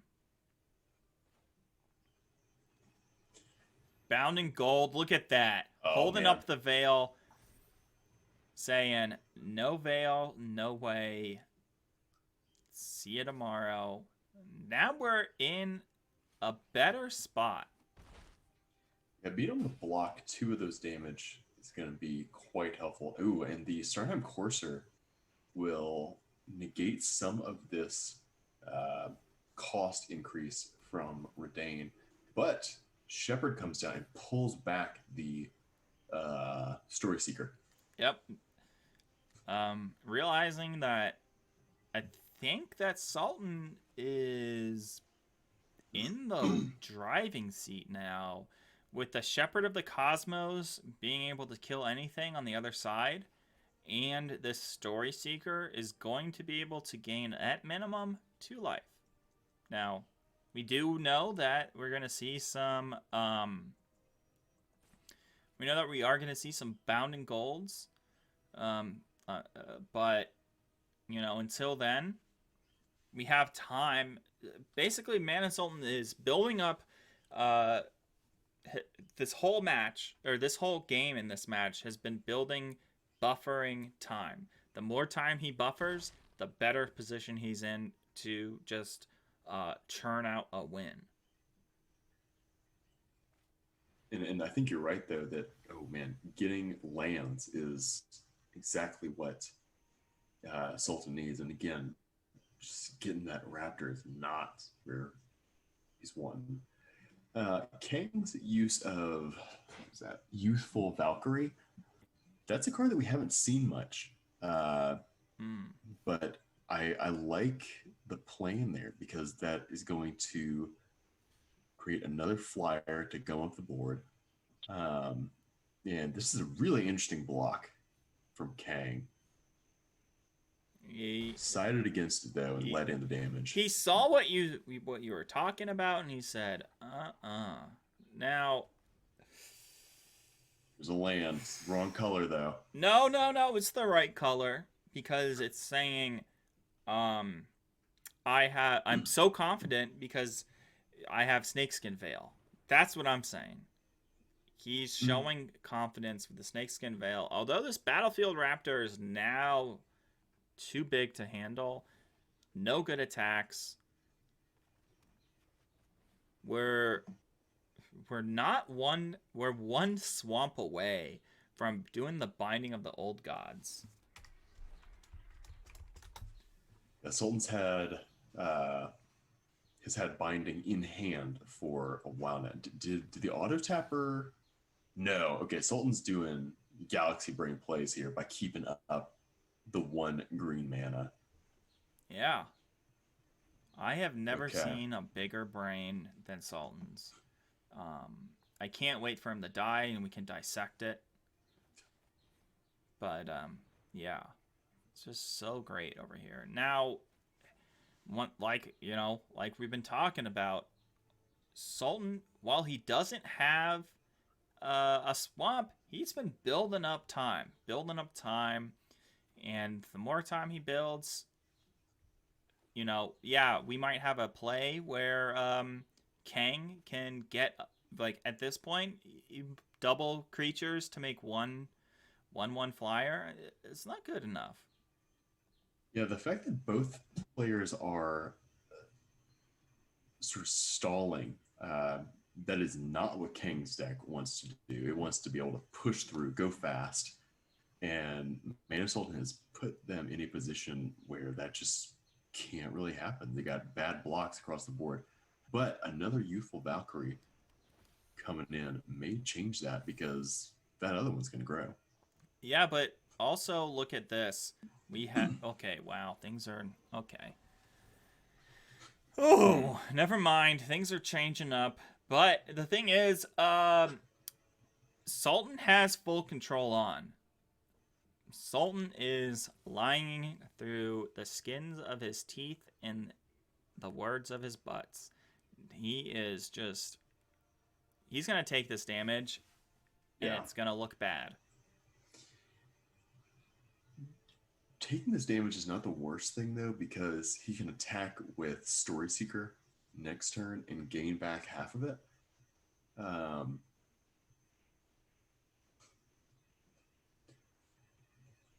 Let me see how many untapped swamps does Sultan have? I believe it is 0. I think it's 1. Oh. I played with his deck from last week, and it didn't have. It might have had 1, or it might have 0.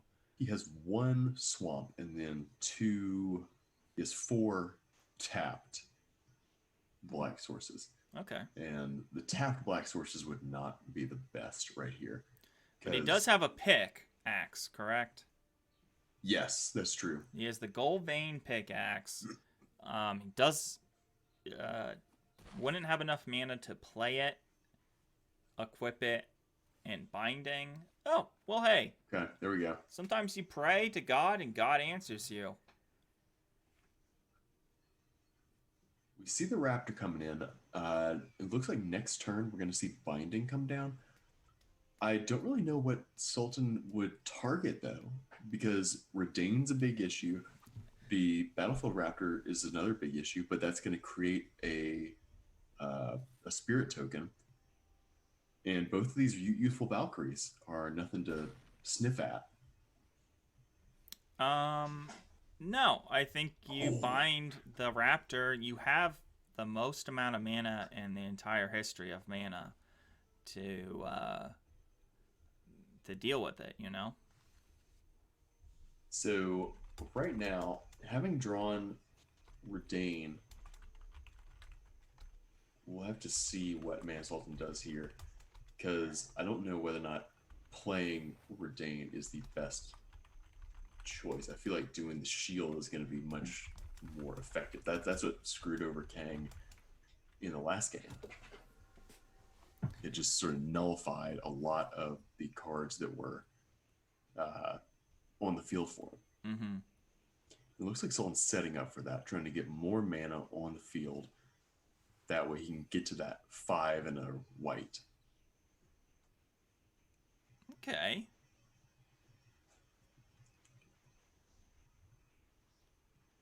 I definitely really I'm actually like this game very, very stressful. You know, I'm glad that I am, you know, on this side. Yeah, I'm glad I'm casting and not on this because, while the first round very stressful, second round, that was an easy dub for Kang, and then this round, back to Stress Town, population us. Okay, so gonna go ahead and attack with Story Seeker. Do we see a block here? I mean, it's free. All the blue manas, all the green manas tapped. So there's not going to be some Snakeskin Veil. All we're waiting for is Kang to hop on over from his Jund Food matchup to his second screen with the Curiosity matchup.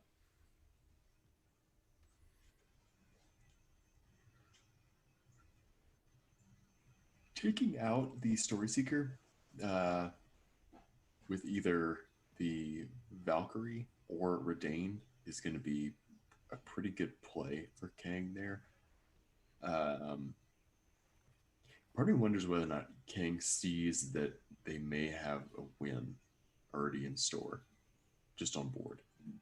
Kang? Okay, so yeah, Kang is worried about pump spells here. Mm-hmm. Yeah. it is like one of those things. It's there's I don't know if there's a super win. A lot of the trades go Oh, in favor. Now, so Kang can win. He has enough creatures on board to win. can you But well, let's pretend like I'm a child and I don't understand. so um Sultan only has 3 flying blockers, Mhm. but Kang has 8 flyers. Mhm. So I think well, let me take that back. He could not win, but it would be very close to it. Um That would leave him open to another crackback, though. yeah, and um the thing is the third saga in Binding of the Old Gods Oh, it gives these death touch. That's right. gives everything death touch. So I think that his lack of attack on the previous turn was a big mistake. And who knows if we're going to what side of Redain we're going to see, but we have to see something very, very, very special to kind of bring your pick into victory, but my pick is gonna win. I think Sultan made the correct play here of doing Valkmira Protector Shield as the side of Redain Mm-hmm. to use. We could, though, see Kang whip out and invoke the Divine. That may be what he's been holding. Let's see. Looks like Sultan's gonna go in with 2 pack mates. Yeah, I think he understands that his ground. Okay, there we go. Wow. Takes out Valkmira. Still worried about a pump. I. You know what this is showing? This is showing that Kang is not a stream sniper. he is he has overblocked a few times because he's afraid of a pump. Now I'm not quite sure what the pump he's afraid of, but he's still afraid of it. And this kind of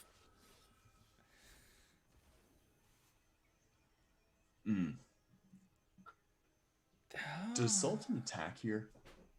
Just go in full bore, knowing that he doesn't have enough to win. He doesn't have enough to win, but he has enough to lose. Yeah. Oh, wow. Okay. Can you go ahead and pass the turn? Holding up the clearance spirit, probably waiting for something that he can double cast. Yeah. Sultan only has 16 cards in his library. The opponent has 18 Kang cards. Has 18. Kang has less than 9 minutes. Wow. And a land is not what you want to see at this point in the stage. But hey, that's all right. So we've got, 10 land? Oh. 2 Clarion Spirit is going to just make all of these blocks so much worse for Mana Sultan. Yeah, this is...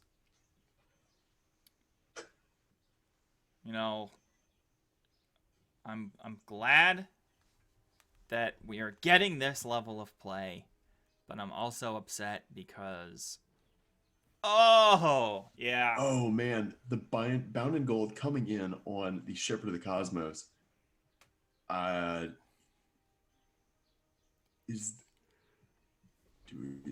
think King may have an attack here.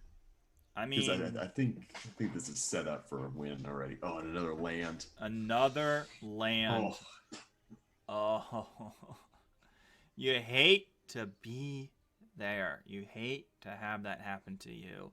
1 land. Ugh. God. King better watch the clock though. They have priority right here. They're passing. They don't go to attacks. Oh, what is going on in King's brain? Okay, we see Master Scald coming out for Mana Sultan. They're gonna go grab Binding. And oh wow, we got a stonks play here. Yeah. We're going for Master Scald after the Clarion Spirit and exiling Story Seeker to get Binding. That'll come in next turn. I don't understand why I feel like Sultan's been holding lands in his hand this whole match. And oh my god. Okay, Kang still not attacking. What does Sultan target with Binding? Kang knows that it's out there. I think you take out the Valkyrie, or you take out the Clarions. It's so hard, and that's why I'm glad I don't have to make the decision. Now, play Pac-Mate, see if we can get something else. Oh, that's good. Putting the rune on Battlefield Raptor is going to be the greatest dub in the history of dubs. I'm not going to lie. This has just been going back and forth, back and forth. I think you take out the... He's thinking about the spirits. I don't think you do that. I don't know. I feel like there's not enough time for the spirit to really pop off. Redeem, though, I feel like you take out Valkyrie. You want to take out the biggest cojones.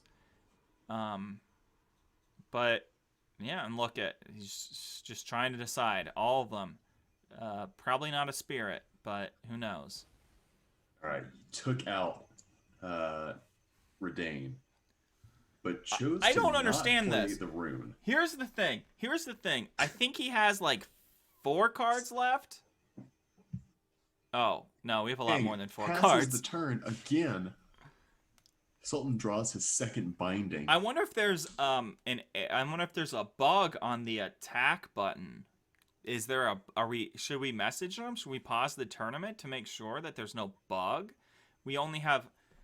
Okay. I don't understand these guys. I don't understand. Yeah, Kang just let that attack through. I don't understand this game. I don't understand. I quit. I don't... What is going through... Sultan holding back on the Binding and the runes still. Sultan's afraid of something, Kang's afraid of something, and I believe it's the boogeyman who doesn't exist. Can somebody tell him? Can somebody get into chat? I think Sultan is holding up the other Binding for Sword of the Realms. Okay. Because if Kang has that in hand, that will drastic... Okay, Codespell Cleric comes in without another... okay, double Codespell Cleric. Double Clarion Spirit activation. Double the trouble, double the fun. Make a statement with a great mint. Double mint Clarion Spirit. So the additional toker counter go on to Youthful Valkyrie. Let's draw another card with Pac-Mate. Land. Sultan better watch out. He's going to end up... He only has 8 cards. I can't do math, but there's a lot of creatures on each side, but one side has all Death Touch. Is there a reason why we don't just hammer at you? So let's see. So Sultan has 1, 2, 4, 5, 6, 7 attackers. 7, 8 attackers.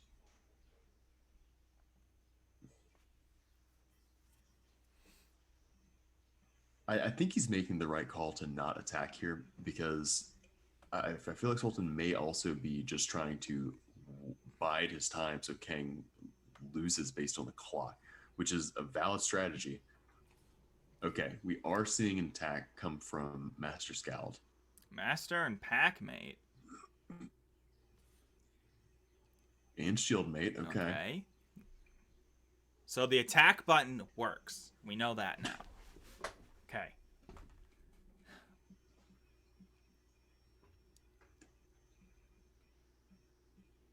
Are we going to see some big trades that Kang has been doing?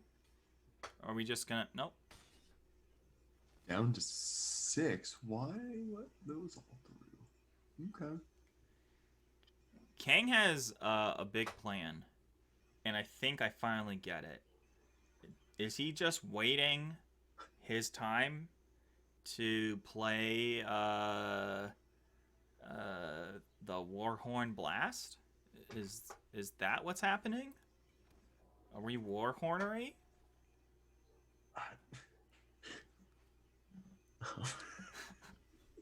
Sorry, did I say something wrong? I I don't know. I feel like that could be a way through, but Sultan has built up an air force that is decent enough to ward off that attack. Oh, Sultan has 5 flyers, and yeah, 5 versus 6 or 7. 7. So Kang only has 1 card in hand, can't double spell.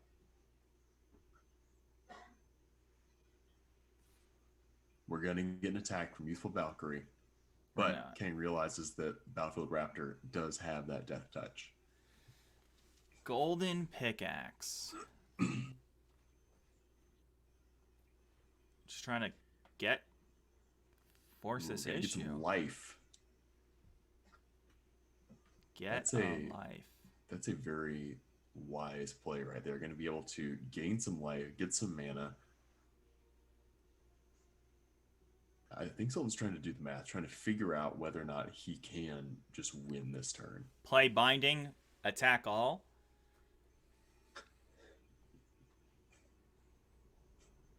How many blockers does Kang have?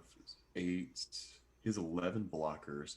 Sultan has 1, 2, 4, 6, 7, 8, 9, 10, 11. Sultan has 11 attackers. He does have 11 attackers. We got less blockers, but in a lot of these attacks, Kang trades down on. Yep. And we will... oh, wow. For our fans watching on YouTube, bring out your binoculars because this board is wide. Yeah. The cards are so tiny. Sultan's going in with all of his flyers, both pack mates, the Story Seeker, the Beskar Shieldmate, and Master Scout. Well, he's got his 2 protectors, his 2 lifelink, or his 2 battlefield Valkyries, or whatever they're called, the first strikers, all the way on the left. I can't even tell because the cards are so small. Who trade and live through all the fights.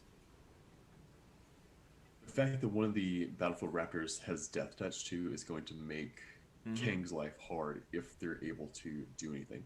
However, we could see the Warhorn Blast come out here, which would, man, that would be such a blowout. That would be called top deck lifing. And maybe that is exactly why we don't see an all-out attack from Sultan. Why we keep stuff back. Oh, well, maybe math is hard. Let the win. Well, math is difficult, so... all right. Wow. That was a match right there. That was by far the craziest thing that I have lived through in my entire life. And I once went to the Arch in St. Louis, and that's pretty crazy. So you gotta say that's crazier than going to the Arch. Wow. Wow. But yeah, so Kang going to the losers bracket, but Mana Sultan he's the top of the heap in the winners bracket. Top of the heap. I'm guessing that the other match finished, but I'm not 100% sure. We're still waiting on one match. Still waiting on one match. You know, we are raising funds today, so let's just click on this little donation tab. We have raised $50 from Team Cat, and We've actually raised more. oh, what have we? got What are we another at? donation. What are we at? So with again, Team Cat has put in $50, but we got a $20.66 donation from Clausies. Oh, Thank you, Clausies. thank you so much. So we're at $70.66. That will be going towards the animal shelter of the winner's choice. So if Mana Sultan wins, it will be some New York dogs will be eating New York style pizza, which is by far the worst pizza on the planet. Don't at me. And you know, we have some other people in other places of the world, but kind of been over that. We will take a quick break, and while we're taking that break, we'll show you a promotional video from one of our sponsors for next week's episode of As the Card is Drawn. Wow. So here it is, and we'll be right back. On the next episode of As the Card is Drawn. I found this in your room, Marlena. I'm not upset, just disappointed. You can't see Chad anymore. He's a bad influence. Dr. Wellington, this can't be true. This is an aggro deck. His mother and I are control players. Dimitri, I'm sorry to tell you, Sebastian is not your son. No! I can't keep doing this. I'm a married man. You're right. What you do to my deck is so magical. Sebastian, you have a problem and it is tearing apart this family. Hey, I can stop anytime. Just one more pack. As the card is drawn. Wow, that was a very, very crazy round. We want to keep things rolling for the people who are watching live, but just a quick recap. Kang loses. Mana Sultan wins. I'm so far winning the guess of who is going to win the tournament. Jason beats Sung 2-1, and Arl beats Jerome 2-1 as well. So everything going to 3 matches. And right now we're going to be watching Jason versus Arl in the losers bracket. Whichever one of these two wins will meet Kang in the last match of the losers bracket. So we'll see. Yeah, so we're going to go right into it. Okay, here we are in the quarterfinals or semifinals of losers round 3. Yeah, that's easier. Losers round 3. Jason versus Arl. Whoever loses, their time to give animals love is over. They can no longer give animals pets if you can't pet them. You can't even look at them. 4 people remaining in the tournament. It's knockout season. And looks like Jason we saw Jason have a really rough time against Kang in round 2. Mm-hmm. But looks like his hand is a bit more smooth this time. Having 2 priests, a lot of removal in hand, and getting out priest early. We saw Arl foretell, though. And let me give you a brief rundown of what Arl's deck is like. We haven't seen him yet. Yeah, I mean, maybe that's the way to win. You just can't you just hide. So Arl's deck, oh my. Arl's deck is a Grixis control kind of thing, running as the 2 rares, Alrund's Epiphany and Valky. So Okay. spicy. It I is- don't think anyone played Alrund's Epiphany all season, so. Well, and we see an uncommon land on Arl's side. Oh yeah, So that's true. we didn't see that all season either. So anything's possible. People deciding to get weird in the final tournament, which like we've kind of mentioned, it's not very common in Magic the Gathering. You watch a tournament Magic the Gathering, you've been watching those decks for weeks, sometimes months. This, no. Let's get weird, and let's get all the way up. And because we played this, Oh man, that hurts. The Frostbite only dealing 2 damage. Only dealing 2. Always it deals 3 because you play all snow permanents, but no. That's an auto concede. Oh, right yeah, there. that's a shame concede. Order KFC, you're drowning in your tears tonight. Oh, It's not funny. It's not something to laugh at. we see Arl drop the Packmate and Narfi's coming down. Jason gonna attack? I think the reason why we dropped Narfi is so we can attack with our priests, and just have that up ready to go.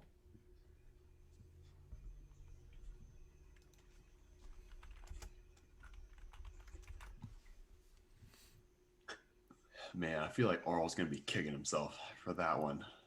Yeah, I mean it is midnight in Arl's time zone, so Shit, are you serious? yeah.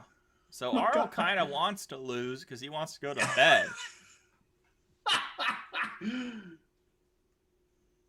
Interesting thing here with the Feed the Serpent, that no longer are we going to see King Narfi come back, and great bones on that. Now we just have 2 priests that are just holding up a goblet of blue stuff or purple stuff. Colors are different. So I definitely feel like right now we've seen a lot happen, but it is anyone's match. We should say that Arl was the creator of our Crown Cavedweller image that we posted a video about recently. Yeah, 17 minutes. Very of us short talking about it. video. Very short video regarding this. Now we kind of just have a control off, I feel.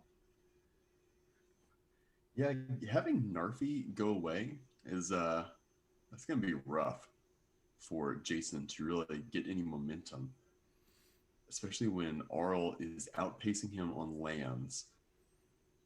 Mm-hmm. And I think it's gonna be a question of who's gonna blink first in terms of what they do with their priests. Yeah. Do you think you just priest to priest if you're in Jason's shoes? I feel like Jason needs to get another creature before he priests a priest. All right, so a Or- Narfi. Yeah. A Narfi, but you know what? Narfi's gonna die because there's a Feed the Serpent.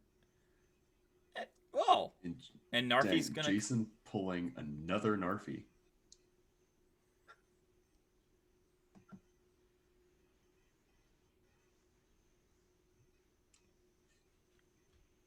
Yeah, we're gonna see the Feed the Serpent go off. I feel like what Jason is doing right now is looking at Arl's deck and saying, does he have Snakeskin?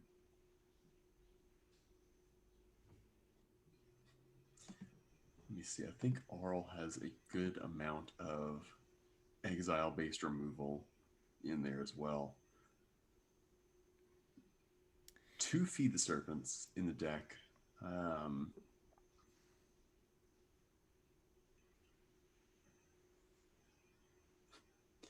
Yeah, the thing about Arl's list, it is honestly, this deck is very close to some of the decks in Standard right now that are sort of one of control decks, where they only have one or two copies of each thing, but then everything else is just hardcore control. All right, Hailstorm Valkyrie is another really good target for that Feed the Serpent. Well, no, I think you just priest the Hailstorm, feed the Serpent Narfi, attack with Narfi. And that's what we're seeing. You know, the smart player listens to the smart man. Yeah. All right, Jason's gonna try to bait a block. Yeah, I don't know how I feel about that.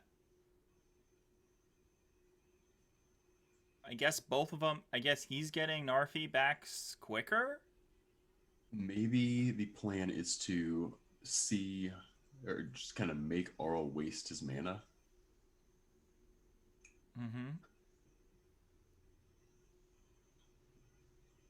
All right, Jason's going to go ahead and take the damage there. Arl doesn't pump Mistwalker. Jason's Narfi coming back on board, going to untap first. That was probably the plan. That was the big brain plays that get you to top 4.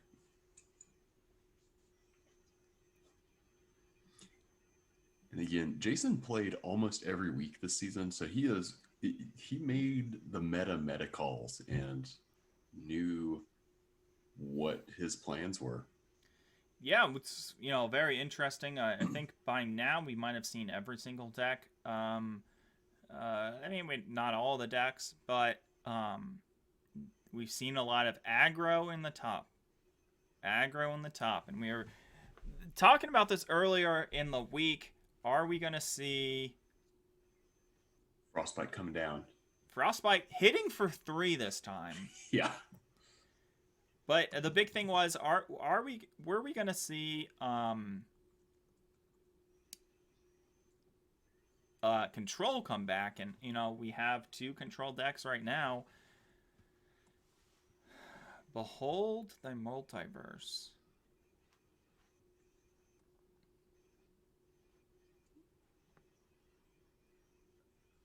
I like this for Oral because I don't think Jason is playing any draw spells like that. No. Yeah, Jason has 0 ability to draw cards. Now, Arl's playing... So far, we see 2 uncommon lands. Do you know what those lands do? Because I have never seen anyone use them outside of draft. Barely saw him used in draft. What? I barely saw him used in draft. Yeah, same thing. Let me find the names of them. So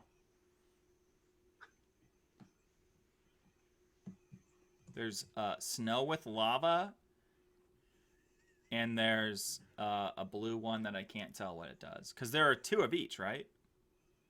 So I think you're right. No, there's one Litjara Mirror Lake, which is enters battlefield tapped. It adds blue, and for 2 green blue, you can sacrifice it, create a token that's a copy of target creature you control, except it ETBs with a +1/+1 counter on it, and it can only be activated with a sorcery. So that's why Arl's playing green. Okay. And the other is Surtland Frostpire. Let me pull that up. Thanks, Scryfall. That enters battlefield tapped, adds red, and for 2 blue red, and tap and sacrifice, you scry 2. Surtland Frostpire deals 2 damage to each creature. So it can only be activated for a sorcery. So there's a sweeper on a land. There is a sweeper on the land, although it is not going to do much sweeping around here, as long as Narfi has something to say about it. Jason's still holding up this. Oh, wow. Okay, we have double Narfi here. And that could have disappeared a long time ago. Yeah, or it even could have disappeared when it was targeted, because Feed the Serpent would have gone on the stack first and gotten rid of it. And I'm guessing it is not midnight where Jason is at, so no excuses on Jason's part. It is not. Jason is here in the US of A.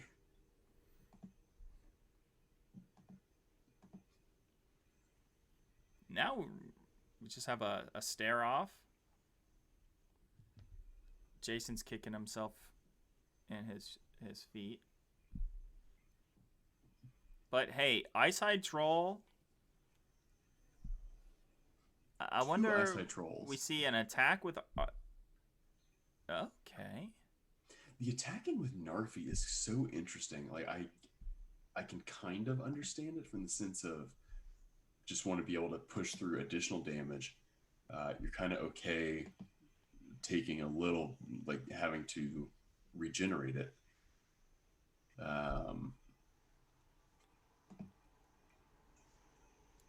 Yeah, I'm not 100% sure if I agree with it though. You're gonna pump this Eyesight Troll. Do you want to keep mana available for? Feed the Serpent on one of the Mistwalkers feels bad. It feels terrible. And looking at Arl's deck list, I think he's only running one. Yeah, he's only running one Narfi. So Jason could have fed the Serpent on that. That Serpent is hungry.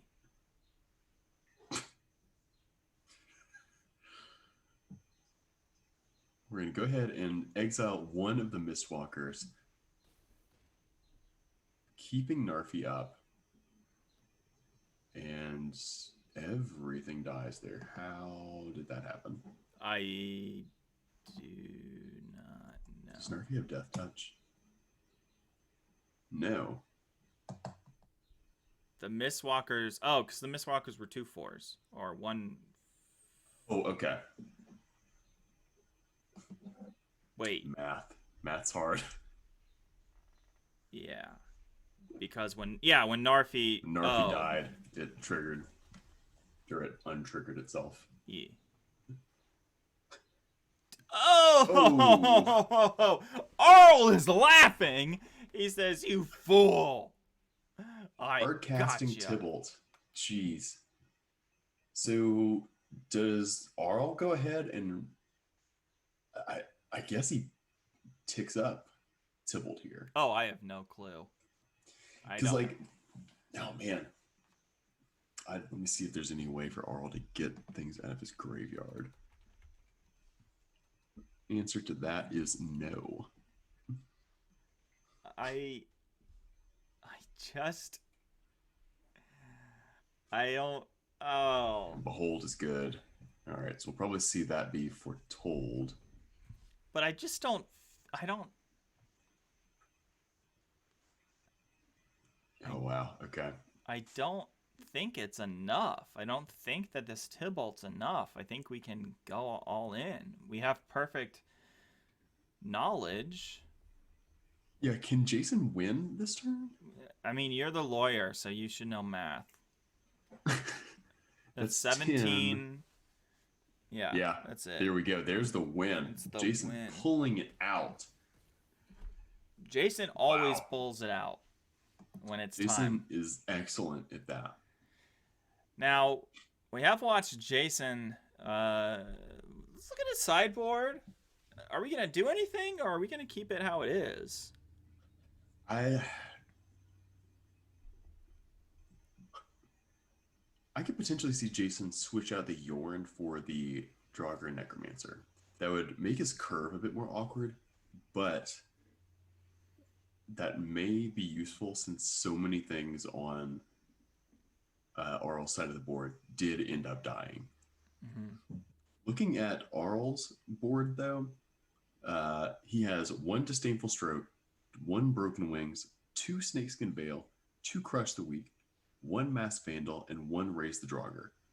We're definitely going to see those snakeskin veils come in.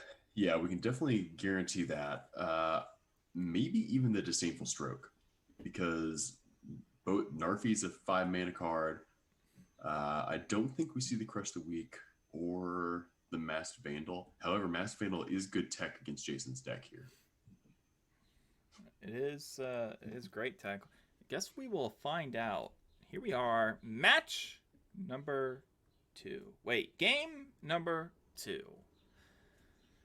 In the Kaldheim Curiosity Clash Finals. You know, it's going to be sad seeing Kaldheim go, but also we've been playing it a ton, so I'm okay with the new set. I am okay with Kaldheim going. It's a set that I feel like it was very complex, like almost too complex for his own good. And even though there was an interesting meta that developed within the Curiosity community, I'm very interested to see how folks build with Strixhaven, and we'll be putting out some announcements about what Strixhaven is going to look like for Curiosity here in the next week or so. You expect another video on our YouTube. You say that like that's a bad thing. No, you said it like our videos are trash. Our videos are chef's kiss. Yes. Kiss a chef on the lips and tell him that you love him. This is a decent hand for Jason. Getting Yorn or the Rhyme Staff early, pretty strong. Yeah, pretty strong. We do see a turn 1 lava thing. Again, okay. Getting our tap lands out of the way. It's good. All right, we're seeing another Foretell there. Wow, Jason has both of his rares. Both rares ready in to hand. rare it up.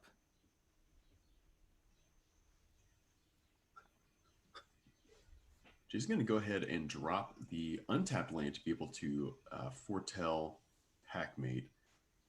Can't play it next turn, though. Yeah, I don't know. I think that was not the right move. I think that you want to get out your tap lands, but, you know, I think it's something where, like, turn 1, Jason may have wanted to go for Woodland Chasm rather than Ice Tunnel. But I mean, that's unfortunately what happens when you're doing a tournament that, you know, you're around, what, this is probably his 4th game? Yeah, it's his 4th round. 4th round, ready, you know, so... It's going to go 6 rounds, at least. Minimum of 6 rounds. We usually only do 2. Yeah. Wait, 3. 3. Damn it. But hey... We do see Avalanche Caller coming down early, though. But again, that's got a huge target on it. If that foretold card is Demon Bolt, Avalanche Caller's gone. Avalanche Caller is gone. And, you know, now we have 3 snow permanents, so we could even use a Frostbite correctly. But, yeah. Demon Bolt coming down. Demon Bolt coming down hard. Priest. Okay, so this is almost in the opposite of what we had last game, where Jason had 2 priests up early. Mm-hmm.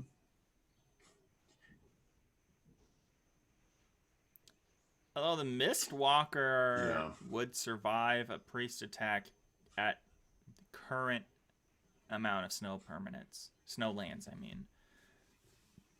Priest is about lands, right? Not... Or correct, it's lands, not permanents. Gotcha. So... Aldegard is snow permanents. And hey, here we go. This Mistwalker lives to be another walking day. Maybe it could be a Mist Runner if it lives long enough. I think Arl's probably hoping that whatever he just drew off of Packmate is a land. That way, Priest can get rid of it. But let's see. Are we going to see a land drop? Arl missing a land drop here. That feels like it might hurt going forward. Because looking at Jason's hand, Binding can get a land. Oh no! Arl! Arl! No! No! Oh, man. The Mistwalker survives, and because only had 3 snow lands here. And I think in Arl's defense, it does look like a snow land because it has snow on it. That's true. And that's the thing. That's like one of the reasons that I was not the biggest fan of this set. It was like it is complex, but like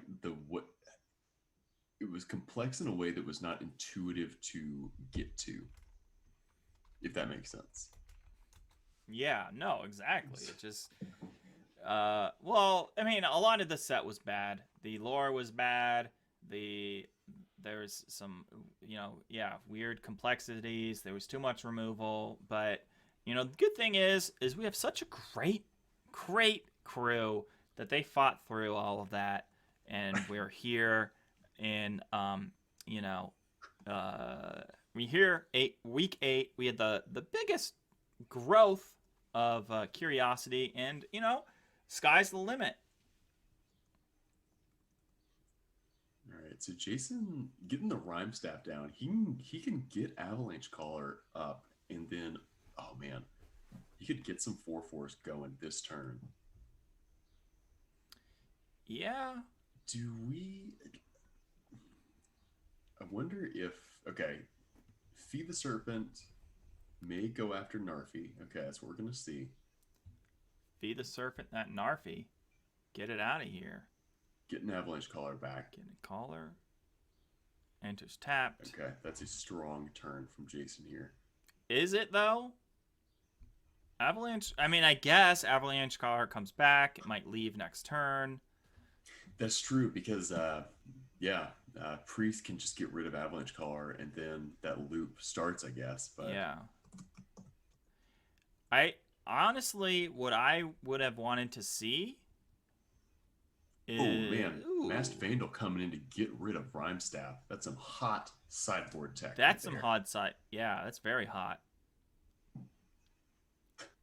Like, props to Arl for sort of recognizing that the 4-color control deck is still a viable thing, even this late in the season when it seemed like this deck had faded or had been sort of,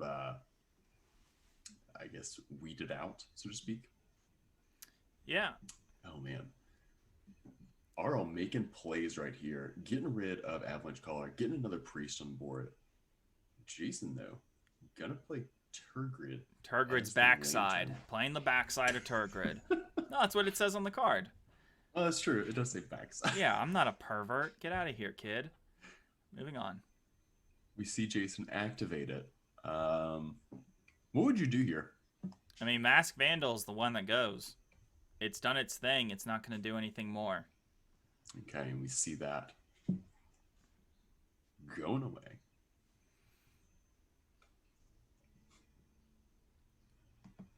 Arl's... I feel like Arl is kind of just saying, looking for lands? Yeah, Arl's definitely digging right here. Hard casting, Behold. 2 on bottom. Jeez. Okay. The thing is, though, like, Jason's not just completely pulled ahead. The fact that they have the Lantern on board is definitely helpful, but early misplays definitely helped out. Yeah. So we see Packmate come down, and Priest is good. Jason holding back the binding, probably looking for a better target than Packmate. Probably yeah. Tibble. I mean, you have 2. Tibble can take out your Lantern, and Snakeskin Veil. This isn't the worst thing to happen for Jason, because he will activate this. So either loses life or has to discard a card. So still in a decent spot, has 20 life. Although Okay. Okay. Feed the Serpent, getting around the indestructibility of Ice Hide Troll. Ice Troll. Yes. But hey, He draws another one. that's okay, because I've got another one. Jason, one off of being able to do Turgid 3 times a turn. I don't know how I feel about him playing the Ice Hide Troll. We have a good enough amount of life. We could have done it twice. I'm just gonna say I feel like there's a Tybalt in hand. I feel like there's definitely a Snakeskin Veil in hand. The fact that Arl left up the green-black land. Wow, another Feed the Serpent coming in. Arl is not worried about whatever big chunk and creatures that Jason may have. Let's see. Do we see a Snakeskin Veil here? Oh, yes. But do we see a Turgid ship veil go off? All right, Jason dropping the Narfi. If he takes damage, that's a no. Yeah, I'm saying it right here. That is a Tybalt. Do we have it? No. No. Wow. See, this is really risky. Ooh, man. Okay, so Jason's going to go ahead and play the Avalanche Caller. Let's go ahead and activate the Lantern. I think Arl destroys the Packmate without. No, discards the Litjara. And it's land. open. It's open. It's ready to go. He goes all in. He goes all in, right? Packmate kisses Packmate.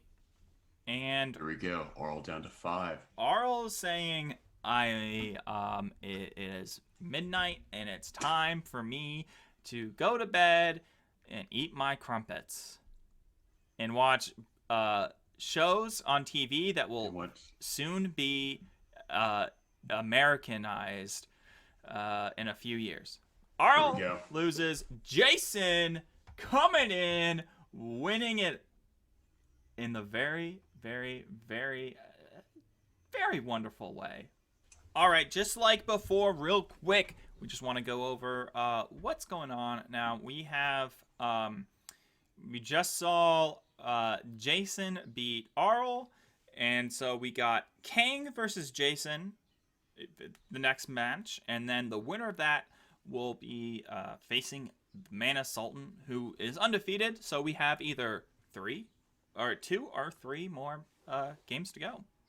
And it's something where Kang and Jason have actually already played each other back in round 2, and Kang won handily with a 2-0 finish in one of our fastest games today. Fastest games recorded. So we'll see if Kang can repeat that. But yeah, both of these guys are on the bubble, and we'll see. And we're going to the game right now. Okay, so we have Jason. Once again, we're watching from Jason's perspective. Kang is up on top. Kang is also up on top in the other tournament that he is playing. 7-0 in a real Magic the Gathering tournament. And fighting for his life on a more important Magic the Gathering tournament. Jason, again, has just been destroyed by the Shuffler today. That first hand of no lands, which is so rare in Arena, at least, really hurts to see. We see Kang going to be able to double spell on turn 2 with Codespell Cleric or Battlefield Raptor into Codespell Cleric, which is probably the best opening his deck could have. Yeah. We do have, we are one, although we, Jason is one land away from killing this Battlefield Raptor before it gets out of control. And as we saw in the final, or on the upper bracket, the Battlefield Raptors are kind of the scariest card on the field. Yeah, watching that match against of Kang versus Mana Sultan, that was really rough because the Battlefield Raptor became the have to kill card, Mm-hmm. and now it is out of priest range. Jason has to get another land for binding, or another land just to be able to get there. Well, it's either yeah. I'm not quite sure about this Ice Hide Troll. I think that the way Kang wins is hitting in the skies. And this priest, I I think he's thinking about taking out the youthful Valkyrie. That's a I think that's a pretty good play, because youthful Valkyrie is going to grow, and it's going to show how powerful it can be. Okay. I feel though like it doesn't grow and it's not as scary as a 3/4 battlefield raptor. But once again, these are the top 3 players of Curiosity Kaldheim, so they know a little bit more than we do. It's true.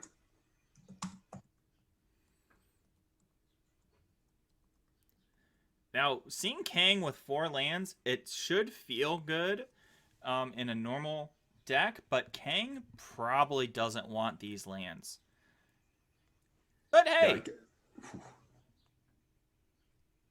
All right, so Kang bopping in for 6 right there. Oh my gosh, and Jason is still mana poor. Excuse me. Having to foretell Packmate, praying for lands. This is sadly the story of Jason's tournament. It is a sad story, but he's even shown that when he's here, he's in the final 3, so he's shown that he can deal with it, and it's not gonna let him down. He's a pro. He's got this. Although, we can change our. Yeah, well, I'm going to just eat my words. Okay, so the Redain is going to slow down any sort of ramp or anything Jason was wanting to do there. Foretelling on turn, was that turn 4, is equally hurting. And there we go. There's game 1 for Kang. 1. Kang Wow. wins. Of course, I instantly put in that Blood in the Snow, but what rare are we going to take out? Turgid? Probably. Yeah, Sure. Probably, because it's just that's going to be the slowest thing that Jason could do. Mm-hmm. Man, look. So Jason only played 3 people today. It was Arl, Kang, and Sung. Jason beat Arl both times and beat Sung, but Kang is honestly, I'm looking forward to seeing Jason and Kang play next season, because we have the brewings of a rivalry here. I think we could just call it a rivalry. We got Jason versus Kang as the penultimate rival, and Clausies versus Naltex as now that's old news. I feel like it's ran its course. Right. They both lost. They both went 0-2, so they're washed up. Has-beens. Yep. But it's time for the new blood. The new blood coming out. Not a good hand. This hand's okay. I mean, you go turn 1 Ice Tunnel, turn 2 Priest. Maybe. Once again, this hand is not good. But it's just the thing about Jason's deck is it's not good against aggro. I'm pretty sure probably didn't build it thinking he's gonna play this deck that's mega aggro. Like how many lands does Kang run? Kang's deck only runs 14 lands. 14 lands. Oh, a mulligan. I think that was the right choice. Narfi or Mistwalker. Goodbye. Feed the Serpent, actually. Oh, I think Feed the Serpent's the drop there. You need them creatures, but will you live long enough to see them? Good question.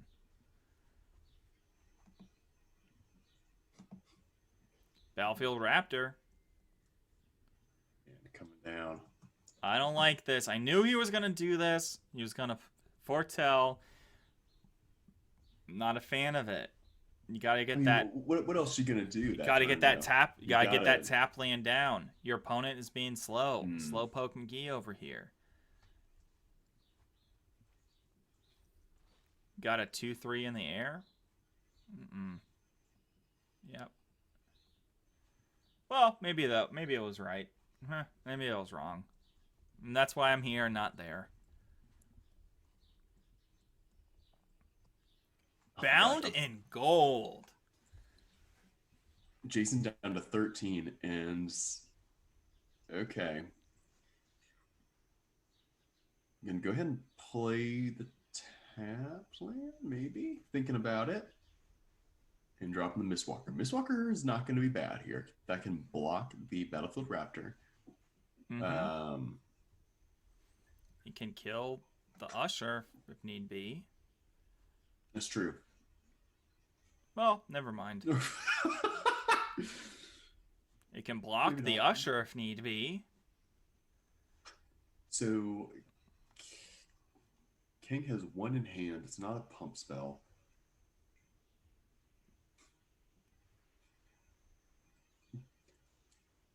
Jason in the tank about what to block. And go ahead and block the Usher. But I feel like we're going to see... I feel like Usher's going to pump here. Nope. Oh, yes. Okay. Yeah, we did see that. Usher made the creature. Usher boasted. And, you know, this is the way that a professional Magic caster would say, and it looks like Jason's just fighting for his tournament life, when really it means Jason is fucked. Oh god, this is gruesome. This is bloody. We do have some blocking, but hey, why don't we just attack all? Yeah, we got some hard choices here where, and again, Jason's deck doesn't gain life at all, unlike with Sultan's deck where we saw the Story Seeker being able to gain that bit of life. But we'll see. What we might have is a rematch in the finals. Your pick versus my pick. Okay, Kang still at 20 life, getting additional tokens here. This is decent. Narfi is decent. Narfi can buff the Mistwalkers, can make the priest have a bit of power to it. Yeah.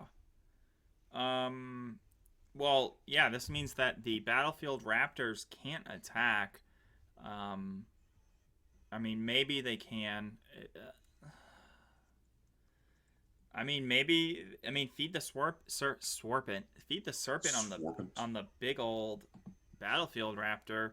The big old 2/3 might happen. Okay, I think that wasn't bad. That wasn't bad. The issue is that now maybe the tides have turned. I'm just gonna say it. Maybe I lied. Maybe Jason isn't fighting for his tournament life because now Kang doesn't have attacks. Kang's not gonna have attacks for a while. Kang has to refill his hand, but neither does Jason. Jason doesn't have attacks, so Jason is just gonna get more cards and wait it out. Jason may have an attack. He could go in with Narfi without fear and get it back. Without fear, I don't know. I think that the clapback is fearful. I'd be scared of getting clapped. That's true. So I think we can adequately guess that Kang has an Invoke the Divine in hand.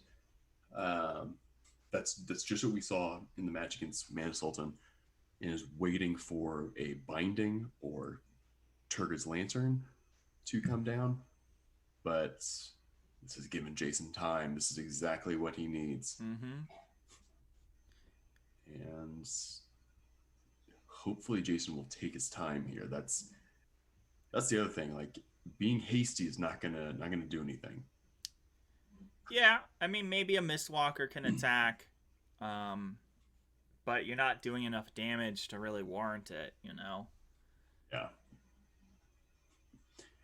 It's something, too, where if Kang plays a Clarion Spirit, which we haven't seen any this game, at least, there's your target for Feed the Serpent. Codespell Cleric coming down, probably going to put a token or a counter onto...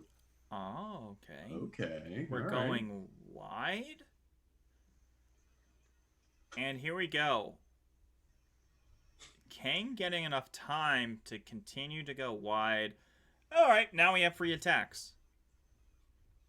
Kang's choice to put the counter onto the spirit, that reads as a way to take out the Mistwalkers, should Jason ever attack. I mean, yeah. Okay. We got it. Took too much time, and we got it. Don't activate the ability now. Don't activate that. Use the Feed the Serpent. Okay, we see a block there. You have to block I feel like the Jason flyers. has good blocks everywhere. You have to block the flyers. I know what we're seeing. This is the Warhorn Blast. We're finally getting horny. That's what you said, right? Yeah, this is we're gonna go to horny jail. Okay. So I think that's why we put the token on. So we're dead. Yep. You're just dead.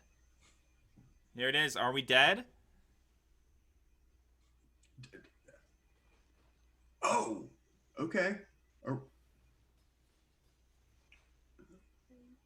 Jason survives. 2 life. I am. Okay. I don't know what's going on. I don't understand Magic the Gathering. I don't get it. Jason's still in it. King has 5 attackers, has no way to create more. Jason has 5 blockers, one of which is not going to die. Yep. Stay the course, Jason. Just chill. Actually, Jason can attack with one thing and then exile whatever is going to remain. Well, yeah, Anne can attack with one thing and then could still not even block all but one. Yep. And, that could have been the issue that's been going on this whole time, is that Jason didn't have the best attacks, but he could have attacked. And now Kang is just refilling. Grinding. Coming down. Jason gonna fire this off. Gonna kill a raptor. Once he does, too, I mean, he still has Feed the Serpent in hand. Jason's and has the mana to pay for it. Okay. I think we're going to see an attack from Jason here. I mean, look at Jason. It's kind of look at all the activated abilities that are on Jason's side. Everything but Narfi can do something. Which is wild. Like, yeah. This is... I think you just attack with one. Just attack. Slow and steady. Yep.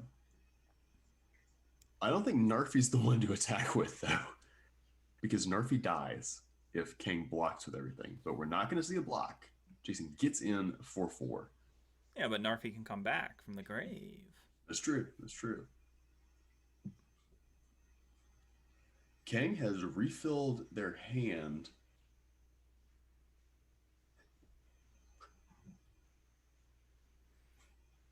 Yeah, but King doesn't have draw spells. You know, at True, most he's we're not just gonna playing- get more wieners out there, little tiny creatures. We have, I think we've. Oh, well, it doesn't. It's Okay. this is bad until next turn. For some reason, since we've been watching so many matches, I was waiting for a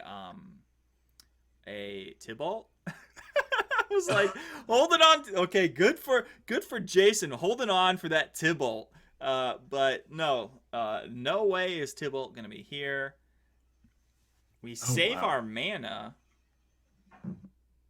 Although It's a stonks play. We're seeing Jason use the priest to take out Redain and still holding up Feed the Serpent in the event he needs to take anything out. He still has more mana than God to pump Ice High Troll or pump Mistwalker. yeah, but attacking now is just not the greatest. I think that you attack first with the Ice High Troll, then you take out Redain, because I don't know. Makes things a bit more awkward. That's true. It makes your opponent have to do some more blockies.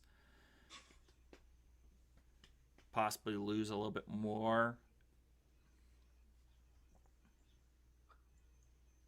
All right, so Jason really thinking about this, taking his time. Or maybe he's like fallen asleep. Maybe he's fallen asleep, or maybe he's playing the meta game, knowing that That's right. Kang has another tournament going on, and is just trying to get Kang into the position where his next round starts. And Bound in Gold on Narfi, I hate this. Yeah, why there? Like, why not? Because we have plenty of Bound the Golds, and it comes in! It is gone! Oh my god. Oh, wow. Okay. We don't win, though, because of the Feed the Serpent. He goes down to 1.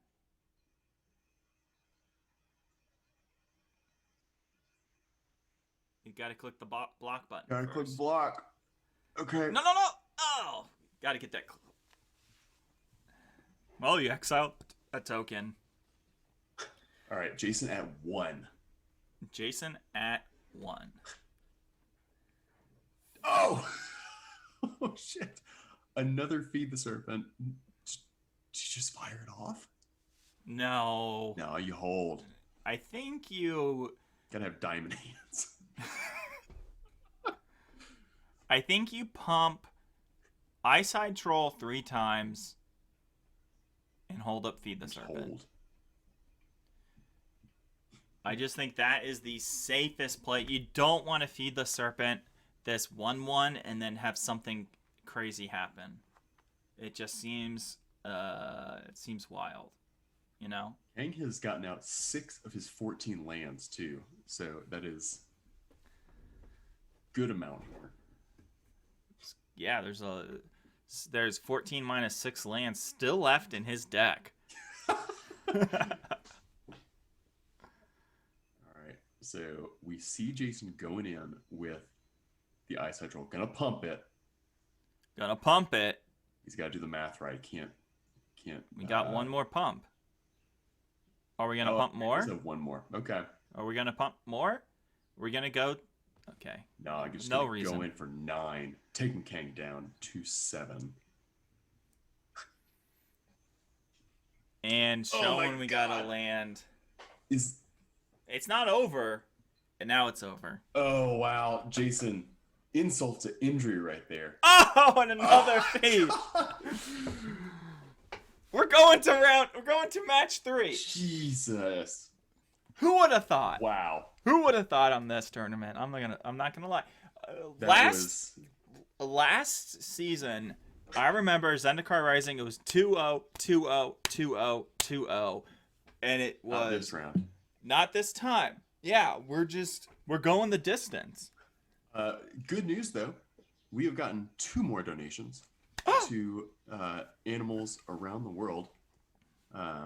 We got a $12.99 donation from Arl. Oh, What a- Arl. what a winner right Oh.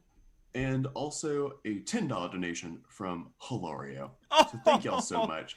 Our international contingent here Really? helping out animals around the world. So So kind. what is the total that we're at now?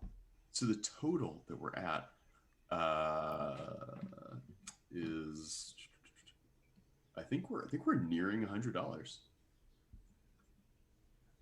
We're right near $100. Yeah, because math is not easy, It is not. especially when you're trying to handle doing 50 other different things. things at once. All right, so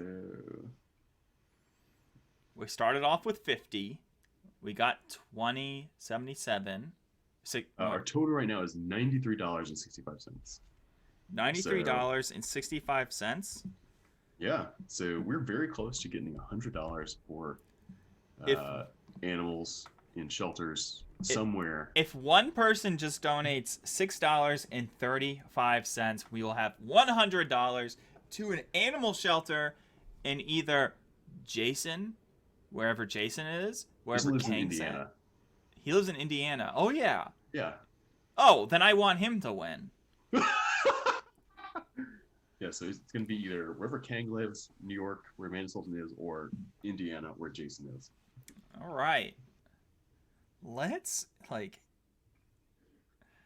oh, man. So, key here is that Kang is likely going to be on the play, which is a huge detriment to Jason. But, damn, look at that hand. That is a good hand for Jason. Finally. That is yeah.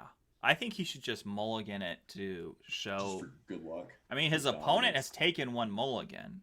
Although King's deck has to mulligan a lot more because of his lack of lands. The Kang's deck, too, I mean, it is looking for that turn one Raptor? the Raptor, or turn two Clarion Spirit, getting out those very quick early plays. Jason's in the tank about this, though. He's considering. Well, no, I think this is. I do this all the time. When my opponent mulligans, I just wait an hour. I want them to just be like, oh, they're also really thinking. I turn off my brain, I watch an episode of Seinfeld, and then I come back. Kang dropping the land, getting out Codespell Cleric. Yeah. Kang went down to 6 cards. Okay. Went down to 6 cards. But whenever you're playing I think if you're in Jason's shoes, you see Cold Spell Cleric come out first, you're happy. Yeah, that's a feels good. Mm-hmm. And Beskar Shieldmate comes out turn 2. Are we going to see Jason do his thing? All right, he's going to drop that and foretell the Packmate. Here's the thing about Packmates in this, especially in this matchup, that's a 3/3 on the ground. It's better than whatever is good. Well, now there's a 3/2, but maybe not. yeah. Well, I'll take that back. I'll eat my words. All right, so Jason's looking for an untapped land. Doesn't get it, but the Masked Vandal. That's gonna be useful for either Sword of the Realms or this Valor of the Worthy. It's good and not so good against Valor of the Worthy. Valor of the Worthy is just, well, it's going to be good against Bound and Gold. Are we going to get the creature, though, in the graveyard? That's the other thing about it. Man, Jason's wishing that was an untapped land because Binding the Old Gods could get rid of that Bound and Gold. However, getting out the Ice High Troll is not bad. Yeah. I think that you let the Ice Hide Troll die right here. You trade with the Shieldmate, use Masked Vandal to take off the Bound and Gold. Yep. I mean, it just seems like he's in my room listening to me. The thing is, though, Beskar Shieldmate is going to make 2 creatures. That is rough for Jason's build here. Yeah, but hey, look at this. You've got a full hand of cards. Your opponent has nothing. Yeah, your opponent has got you down to 7 life, and that's probably a big issue. But you're going to have 2 creatures on the battlefield. How did you get to 7 already? Fast deck. Oh my god. Yeah, never mind. All right, so Jason's, oh man, he's considering, do I go Mass Fatal, get rid of Valor, or just Binding and kill, gosh, any one of these flyers? Doing binding is not... Binding's not the play. Because here's the thing with binding. You have to kill the Battlefield Raptor without Valor. Yeah, and then that just feels, oh, okay.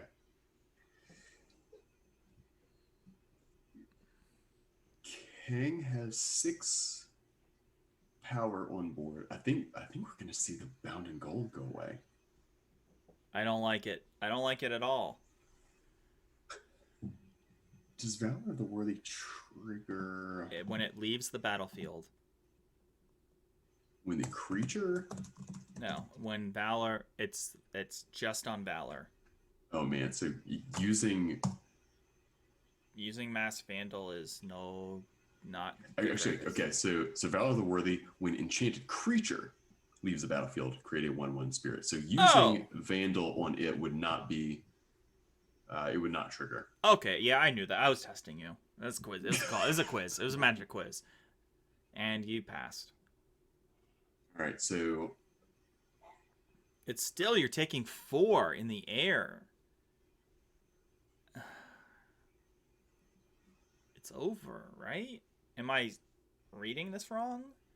I think you were reading it right because, well, you can Binding, get rid of the Raptor, but it's Raptor, isn't it? without. Oh no. Yeah. Yeah. Okay. Yeah, that's game. That is.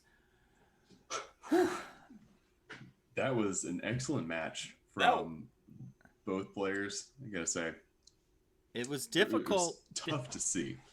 It was very difficult for our friends, our friend Jason in that second game. Yeah. Just because, I mean, in the third game, just because he was up against the bleachers, in the second game, and trying to had nosebleed seats, was done, gonna go home, but he brought it back out, and I felt like he could have had a chance in that third match, but it just wasn't gonna happen. We're gonna go to our donation page and update the amount raised.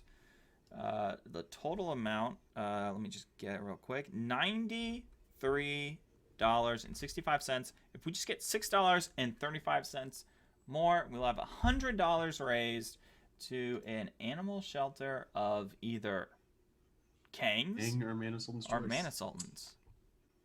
Okay, real quick, Kang beat Jason. Now we're going back.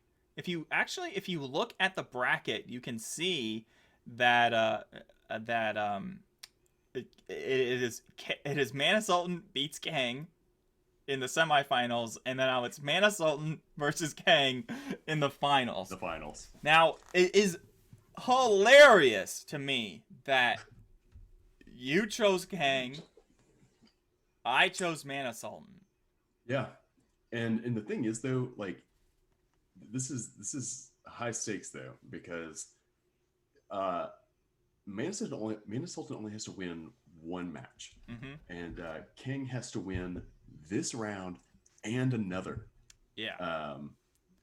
So we'll see. But, regardless of who wins, it has been just a very wonderful season of Curiosity. A lot has changed from our Zendikar season to this season. And we're just happy that, people are showing up, having fun. We're happy, I'm pretty stoked, that, I've met all these wonderful people. Swords, I talk to him all day, pretty Yeah. much. Kalazis, I play video games with him like 3, 4, 5 days a week. I just like we've just met a lot of cool people. Our community is great. Our community is helping raise these donations for this animal shelter, an animal shelter that they'll never even go to. It's not even like it's in their backyard. It's cool, and yeah, it's just really exciting. We have a lot of great streamers who stream with us, we'll probably talk a little bit more about that at the end. But yeah, so let's just cut to it. Let's just get into this game. Yeah, the finals of Kaldheim. The Kaldheim finals. Here we are in the finals. The finals. Actually, so Sultan needs to win 1 match. Kang needs to win 2 matches. They have fought in the semifinals before the losers bracket. Kang fighting tooth and nail. This tournament and another tournament, he's currently in the top 8, undefeated in another tournament. So doing double time, what a great person. What a great pal. Yeah, Kang is just like doing, I don't know, it's just wild. Just fantastic how they're doing it. And being able to just run such a strong deck that has so much synergy while also playing Jund Food in Historic is fantastic. This Bound in Gold, I feel like you throw it off early. That's just what I go for. That's what I do it on the bird. Do it on the bird, because the thing about Mana Sultan in his position right now, he's been able to watch all of these matches. He's had the opportunity to watch. I don't know if he has, but he's had the chance to watch these matches. So, and Kang being in most of them, knowing how Kane's deck works, maybe. I don't know. So, Sultan. Another member of Team Cat, the third member of Team Cat, I want him to win because I like Team Cat. Swords doesn't because he hates Team Cat. Wow. This is just what Kang's deck does. 5 damage, turn 3. Sultan has options here, though. Being able to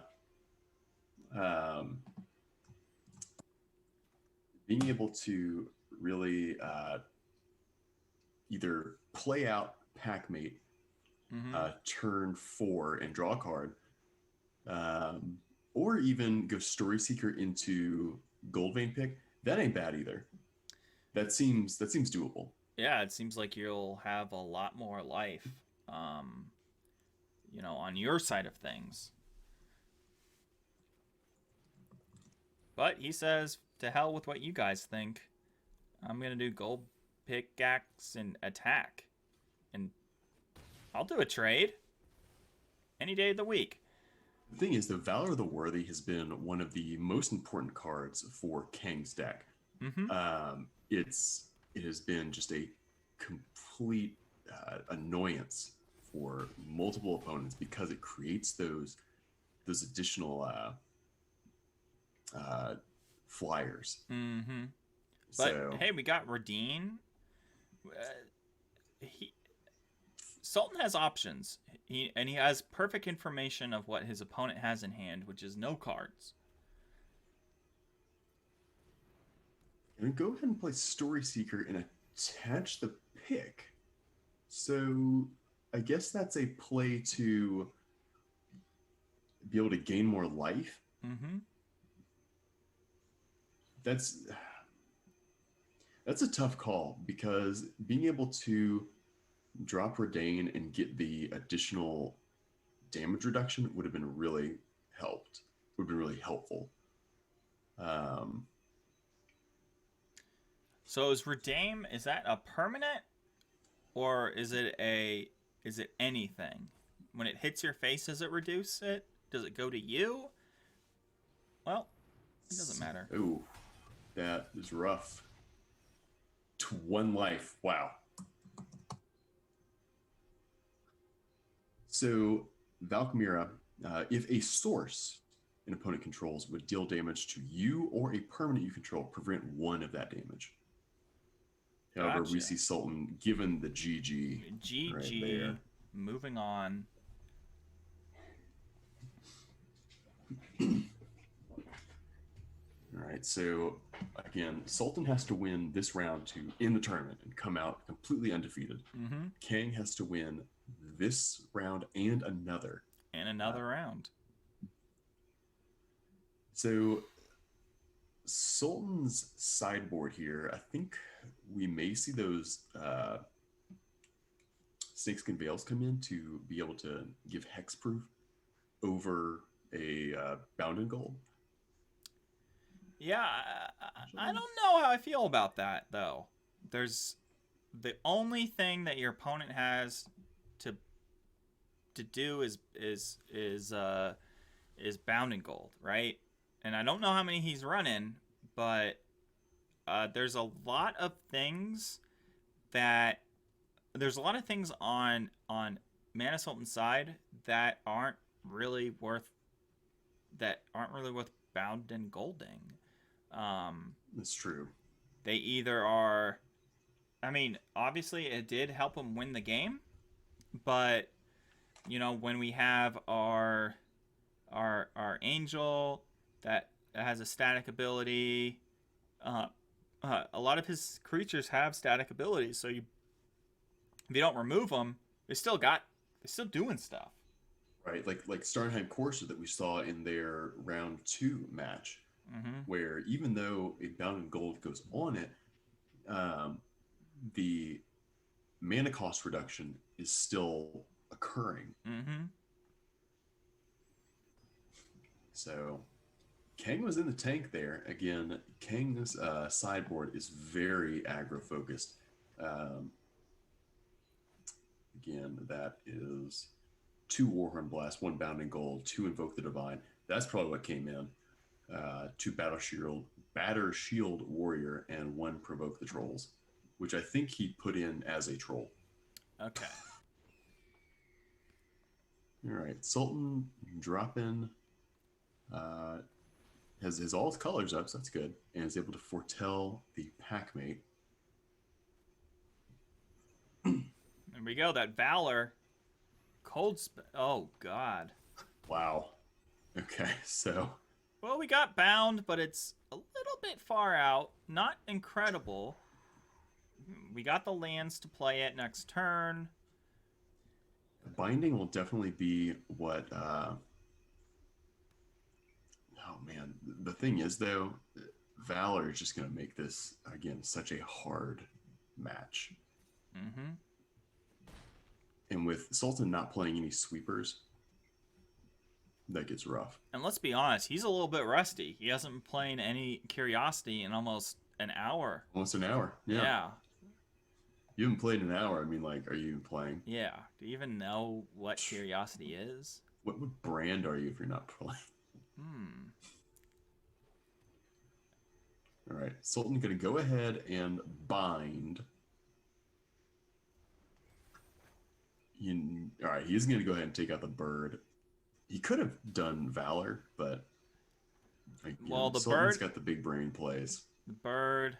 I'm surprised there wasn't an attack of the Packmate. You're gonna take 1 damage. If you're gonna take 1 damage, might as well take 2. That's my opinion. Yeah. I mean, what is it? Ain't nothing. Ain't nothing. I got this.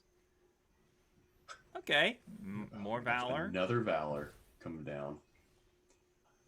Sultan does have Master Scald in hand, though. So whenever Binding goes away, he'll get it back with Master Scald. Well, currently he won't.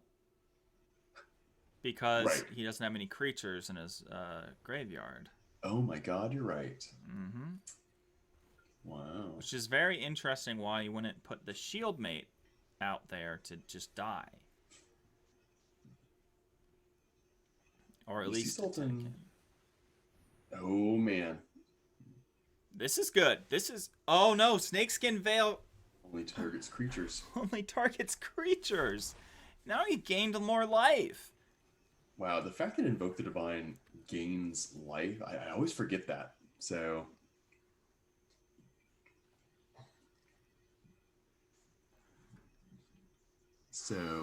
let's see. Taking 2. Hey, if you're taking 1, might as well take 2. Might as well take 2. That's Yeah, right. exactly. All right, Binding goes away. Again, no targets in the graveyard for... Well, what we could see is an attack with both. Mm-hmm. Hmm. I just feel like, yeah, 5... I guess it's a... it's a 5-turn clock versus a 5-turn clock. Yeah. I mean... Honestly... I think we see an attack all, and then if there's, regardless, if there's no blocks, or if there is, I think we see an attack all and a Master of Scald. That's just what I'm saying. Yep. Right, so Master Scout comes back and... Is it art? Yeah. It was a May action, Okay. and yeah, okay. Targeting nothing.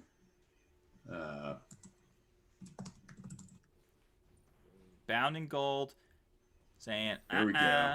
Here we go. Battlefield Raptor. Another attack.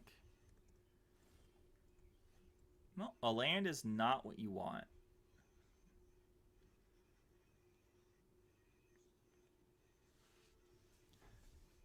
So Sultan has decent attacks here. But the fact that, yeah, there's a... Would you say a 2-turn clock? It's a 2-turn clock versus another 2-turn clock.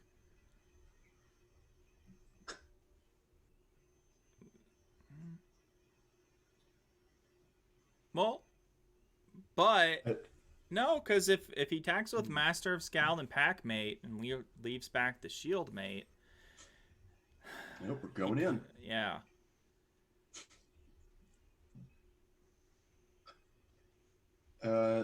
Yeah, there's the block to go ahead. Oh, okay.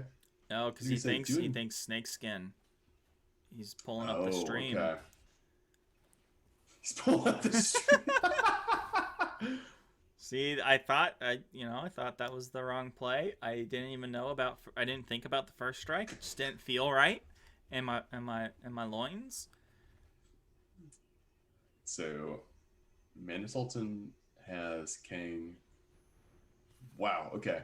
Sword of the Realms coming in, attaching to Battlefield Raptor. We're going to see this attack. I don't like this attack. 5. I don't like this attack.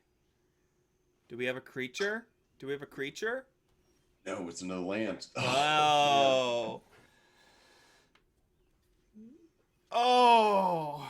Oh, this hurts. We're going to another round. We're going to another round. If you just want to... Yeah, I'm just going to pull up the bracket real quick and I'll... Oh, I'm not even going to pull up the bracket. I think we should just go for it. All right. Here we are. This is it. This is our the final... Oh, Jesus. You okay? Yeah, I'm looking at Sultan's hand here. And it's trash. It's trash. Yeah. Yeah, this is our final match. There's no way he keeps it! Wow. It's a final match of the Kaldheim tournament. Kang goes first. Sultan has a trash hand. Grabs another trash land.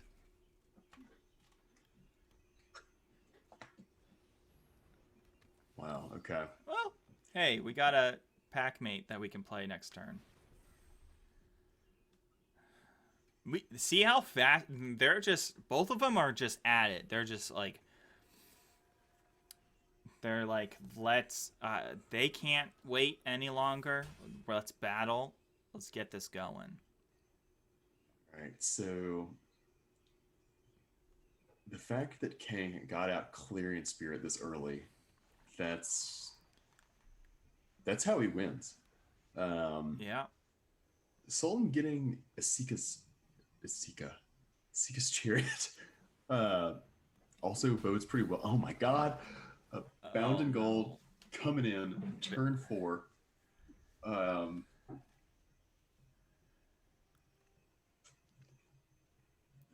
This is what King's deck does, and Does it well. yeah, it does it reliably, does it well. This binding is just...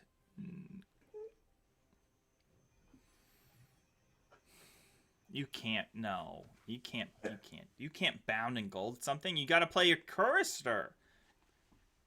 I think the play here is to drop the swamp, use the binding on Clarion Spirit. Because, okay, we're doing the chariot instead to slow down the attacks. Oh no. Oh no. He took Okay, way too much alright, time off. He took that hour off just in that it just ruined it. But you know what?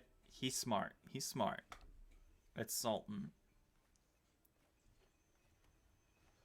I think this is a bad play. I think Chariot is a bad card to play this early. Bad card? I think it's bad card to play this early. It's because here's what could happen. Imagine this. Well, now it won't happen, so it's fine. But imagine that his opponent had bound in gold still. Had another bound in gold. Yep. Play it on Chariot. Play it on Chariot. Your life's over. Go home. You're drunk.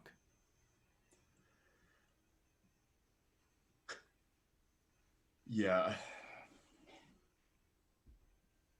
He's looking at the Courser, but should have played the Courser like a turn ago. Should have played it If turn that's 3. Should have played it turn 3.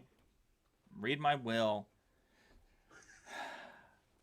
You're dead. All right, we are going to see the Courser come down. Bound in gold, going for the Shieldmate, or thinking about it at least. It is key, though, that binding is now reduced to only 3 mana.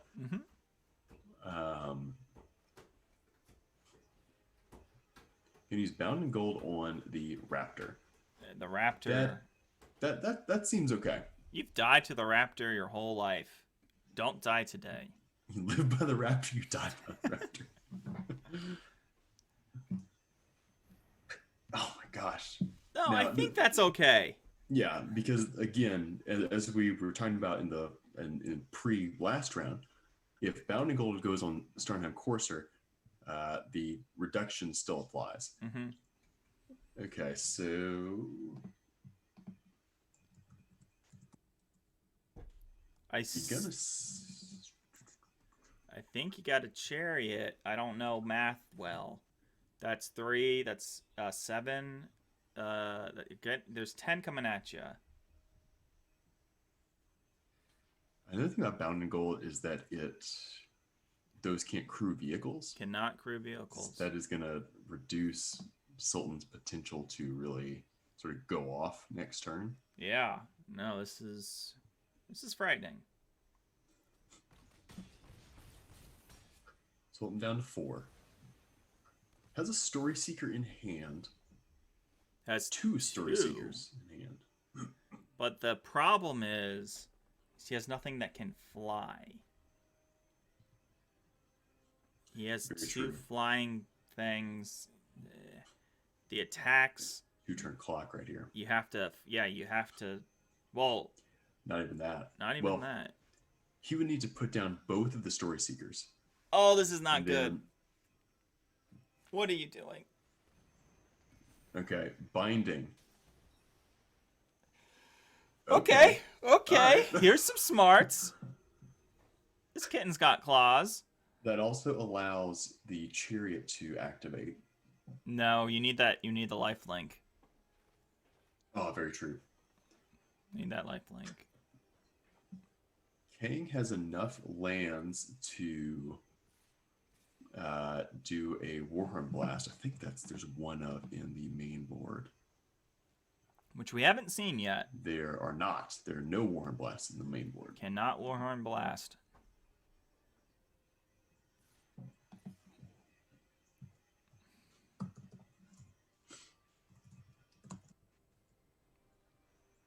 mean, the Story Seeker has to block the Shield Mate, and your Flyer has to block the Flyer. These are just facts. You got to get rid of these Flyers, man.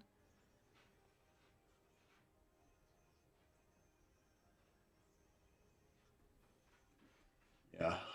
He'll gain the life on the Story Seeker Mm-hmm. and go up to total of 5? Be 6. 6, but losing 1 to a Flyer. Yeah.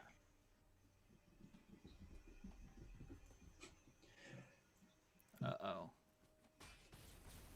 All right, there we go. Up to 5. Shieldmate dies. Okay. All right. Things have changed here. Sultan probably going to drop Redain as the shield. Yeah, To, pretty again, much makes his opponent's stuff do that nothing. nullifies everything. Yeah. There we go. Story Seeker coming down, and are we going to see Rune? I think that we see the Chariot attack. I guess you gotta start chipping away at some point. It's true. He could attack. That might be crazy. I think you just keep everything back. So the thing about Kang is anything he attacks with is going to do 0 damage. Does he have removal in his main deck? It's all bound in golds. He has 3 bound in golds in the main deck. So he can't do anything. Okay. And again, this is the first game of this match, so we haven't sideboarded yet. That's where Kang's Warhorn Blasts are, and his Invoke the Divines. Gotcha.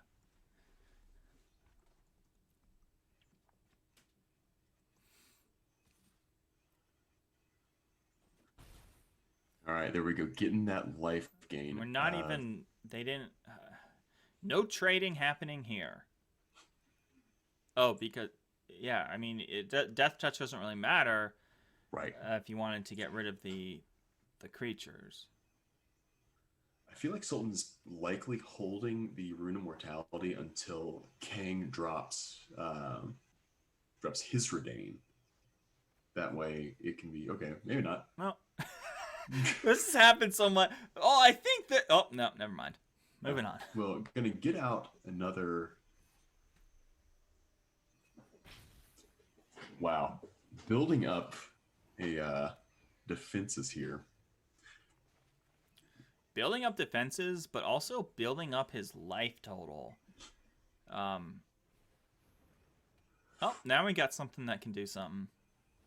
All right, Clarion Spirit is going to gum up the sky, but again, none of these are going to do damage yet. None of these can kill this Story Seeker because Redain. There needs to be another 2/2 on the other side of the battlefield to do any damage. Or kill any creatures, I mean.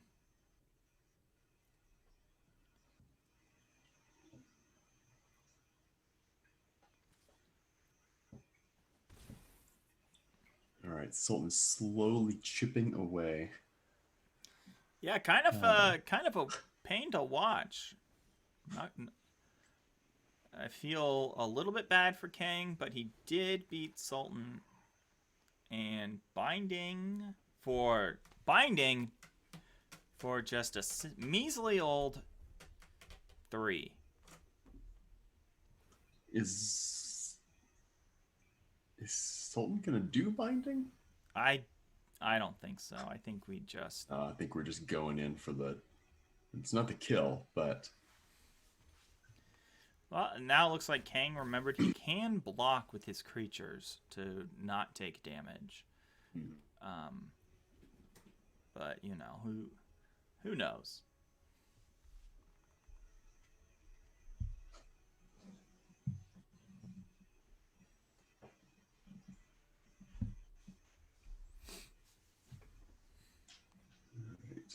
Okay, got Valor of the Worthy. We got And a code Okay, spell. yeah, but see, this is like, I'm going to feel great. I'm going to put it on here. I have something that can block and do all this, but yeah. Binding is going to take it He's going out. to get rid of that. Yep. Get rid of that. And yeah, it's a 1/1, which is great, but and Does okay, Kang is gonna block here. He built up enough to really be able to not die. Yeah. Yeah. Down to 3. Sultan built back his life total slowly but surely. He was so close. I was, oh man. Well, everyone gets lands.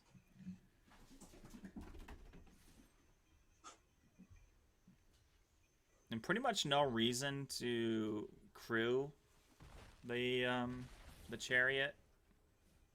Yeah. Just kind of taking it slow. Honestly, I don't know what Kang can do to bring this out.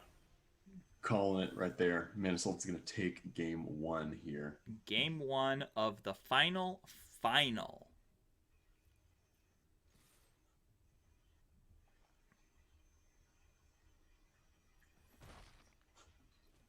All right. Well, here we go. This is either this game or the next one.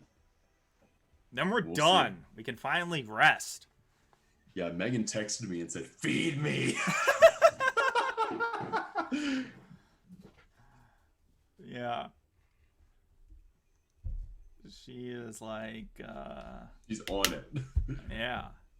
Because I was just thinking, I was like, I'm getting kind of peckish. I just hope that our local grocery store will be open when this is over.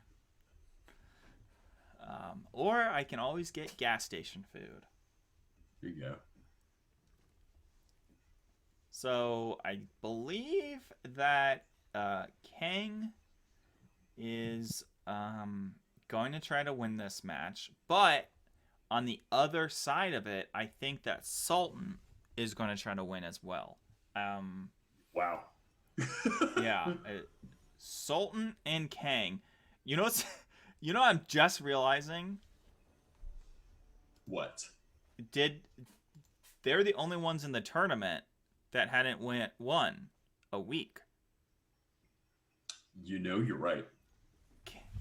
Sultan and Kang did not win a weekly thing, and they've destroyed and wrecked everyone who had that glory of winning a week. So I guess. Our crowned cape. Okay, well, this is just great. Moving on.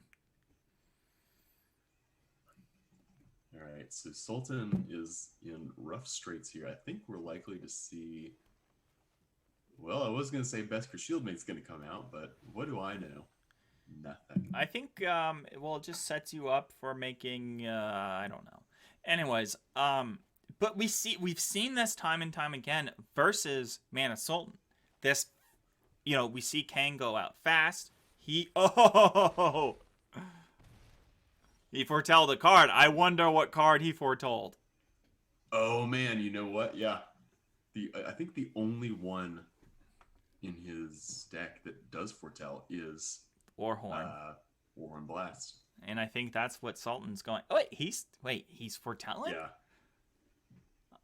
Well, let me just pull up his deck list. And Mana Sultan's getting flooded, which is not good. Not good at all, but he'll at least be able to play a minimum of 2 creatures. And, now he's kind of been able to kind of at least put a pause on the amount of damage he's taken. Not going to be taking 4 each turn.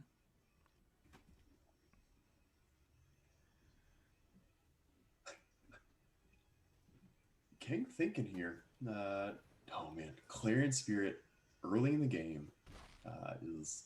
But did you see how fast that went? He's Yep. stuck on 2 mana. And he needs 3 to be able to blast. Yeah. He needs 3 to be able to blast, but also would blast would do okay here, but Yeah, it wouldn't he be needs enough. to hold blast. Like, really, he needs to likely hold blast until Clarion Spirit has built up a huge board.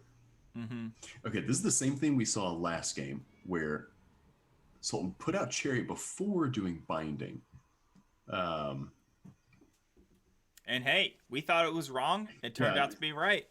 It worked last game, but that's if Sultan wins, I feel like that's something that we ask him about.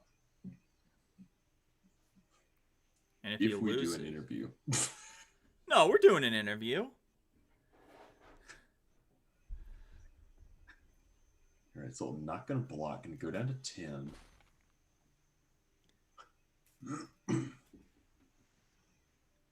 Now is okay. Okay, so Kang sideboarded pretty hard here, getting out Batter Shield Warrior. Let me get up what that does. When it boasts +1/+1 to all creatures, right? Yes, +1/+1. Ooh, all creatures until end of turn.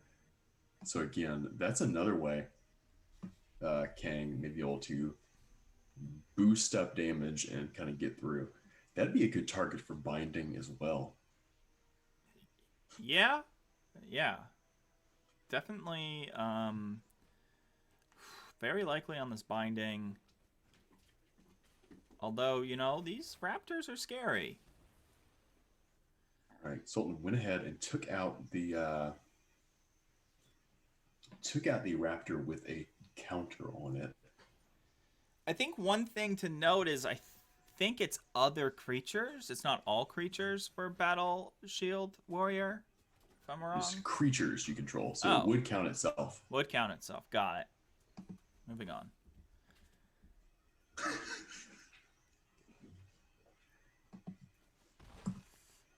But hey, Kang not getting too frisky, taking it slow. Taking slow, even though he has telegraphed pretty hard about how the pump is ready to go. Yeah, but with this, this is going to bring the Kaldheim pick down to 1. We'll be able to equip it to the Raptor. Gives the Raptor a decent block. I don't know. I'm not going to try to predict the future. I'm just going to play turn by turn in my head because this matchup is just it's wild. Yeah, Sultan could drop the pick and put that onto either his Raptor or the Courser. I think it's the Raptor. Honestly, I think that's the right play. Having that first strike. Having the first strike.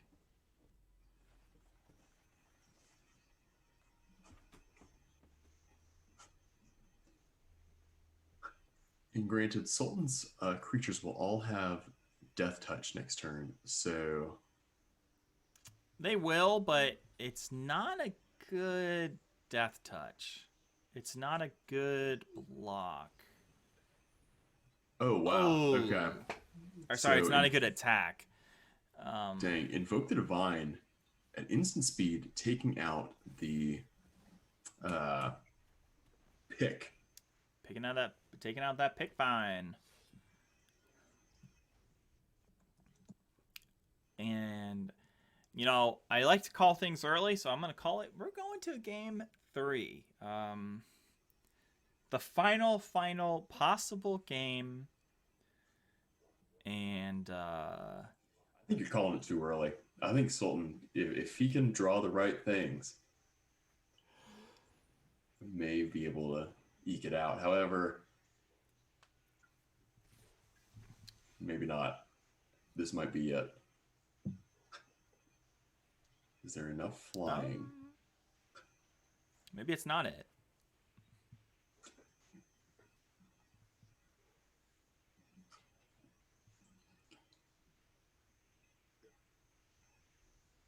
think we see a block maybe against the token. Yeah.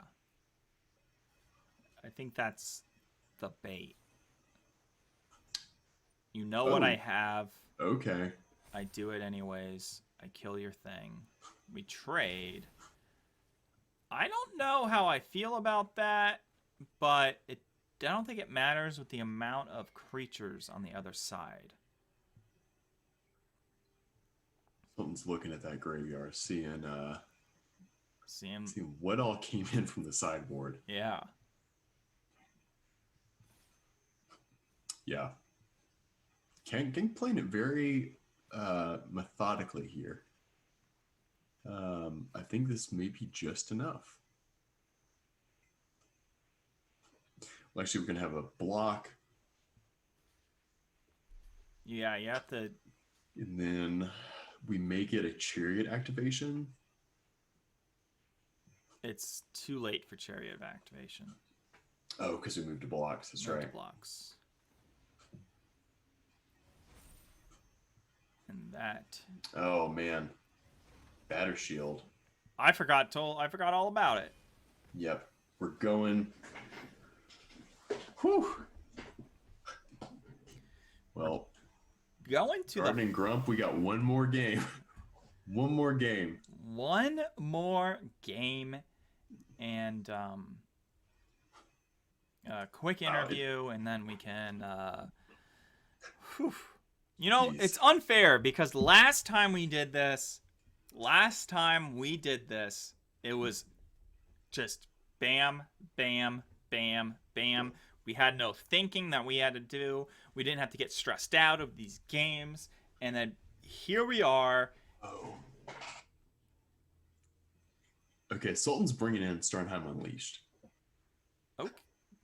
Which, I'm taking should've- out the chariot. Should have brought it in hours ago.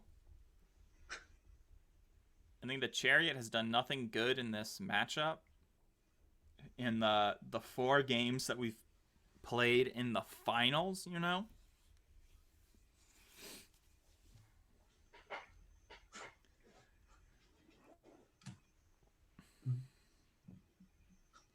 I can't believe it all comes to this. Jeez. Yeah, again, the Zendikar championships, I think those were over in 3 hours. Because Yeah. it's like when I was messaging people, being like, "Oh yeah, this is going to take a little bit longer than our usual tournaments," I was thinking, "Oh yeah, we'll be done in like 3 hours, 3.5 hours." This has been 5 hours. Yeah, we So- had a lot of 2-0s. I remember. Not this time. Almost every match has gone 2-1. So Oops. Sultan's getting down to the wire here about what he's taken out. He's really thinking. He's desperately wants the money that we've raised for animals to go to a New York shelter. A New York shelter. And yeah, we almost raised $100 thanks to everyone in the community. No sponsors though, so fuck you sponsors for not That's right. showing up. Fuck you, Petco. Not really. No! What if we send this video to Petco? No! We're not going to be just go cut it out. We're man. not going to be a Petco esports team. Oh fuck. That's Well, right. So Hey, Petco, I love you. It's where it's where I go for my litter. for your human litter? You litter.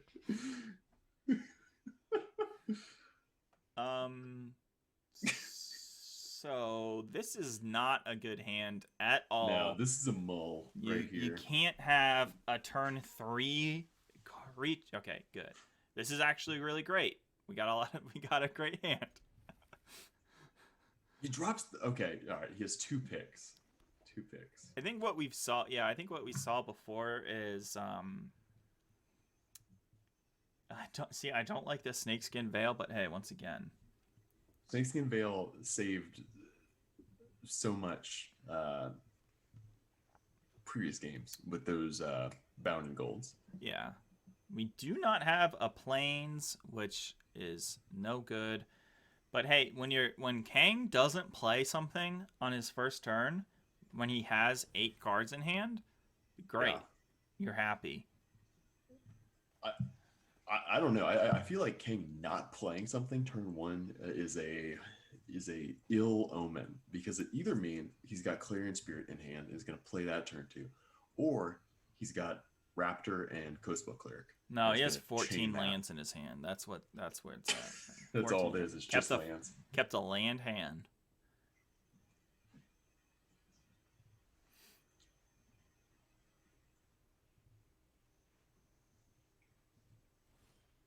Oh my gosh. Nothing from Kang. I wonder what this means. We get more lands. Everyone, you get a land, I get a land. Let me look up Invoke the Divine, because is that what this play is? Invoke the Divine is 3 mana. Okay, here comes Clarion Spirit. Are we gonna get something out of here? All right, Coastwell Cleric comes in.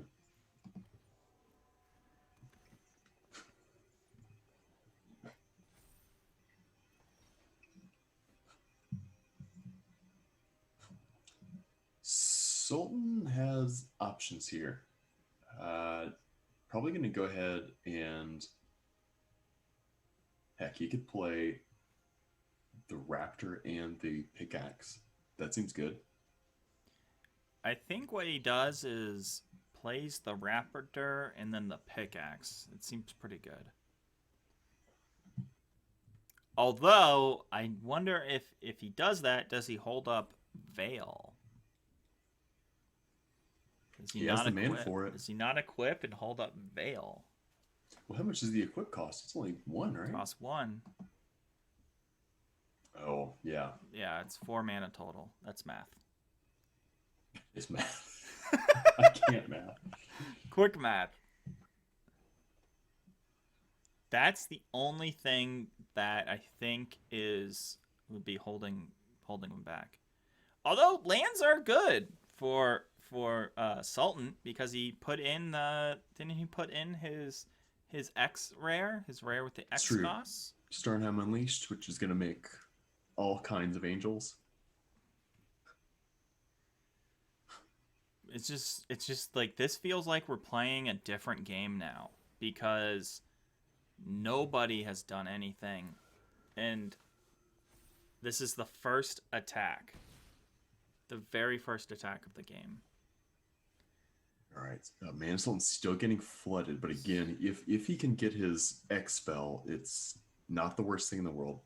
Not the worst thing in the world, and he has decent enough blockers to where, I mean, I know this is gonna hurt. This is gonna hurt. Okay, that's exactly. Battlefield Warrior is rough.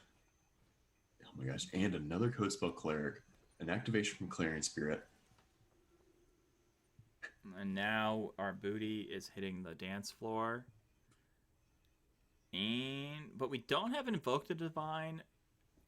Kang playing pretty smart. Courser comes down. Are we going to see another land drop?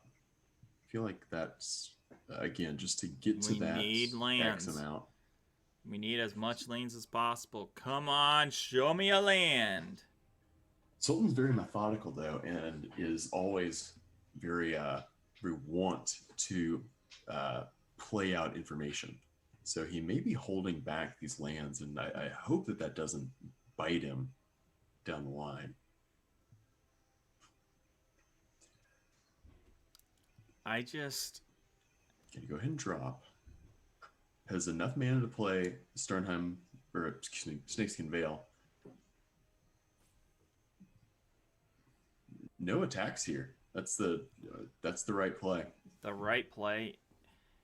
And I'm so scared. I'm so scared. Huh? You got to get rid of it. You got to get rid of it. The thing is, Mana Sultan can't take damage because of this Battle Shield Warrior on the opposite side. If he takes damage, he's just gonna go all out with the Battle Shield Warrior. Kang is gonna do all the math. You know. Well, here's the thing. If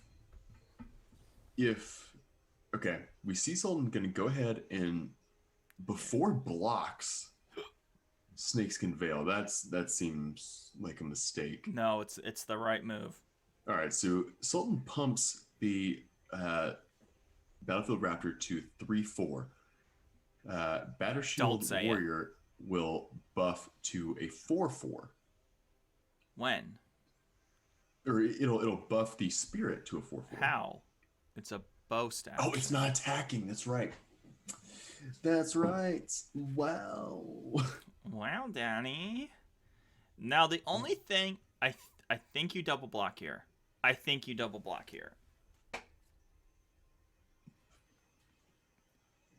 Because this is gonna happen. If it happens, I'm gonna cry. You thinking about it's happening? It's happening. There we go. Oh, I man. said it. Chat called it too. Had to double block. Chose not to. That's on you. You ruined my life. Wow. Invoke the Divine has been just a key card. Like talk about a sideboard card that pulled its weight this week. If Kang has a Warhorn Blast, I think there's the win. Honestly, he doesn't even need Warhorn Blast. He attacks all. The just trying to stay alive is gonna it keeps mana dead. Yeah. Because of this. Well, now this is just insult onto injury. Oh my god. Yep.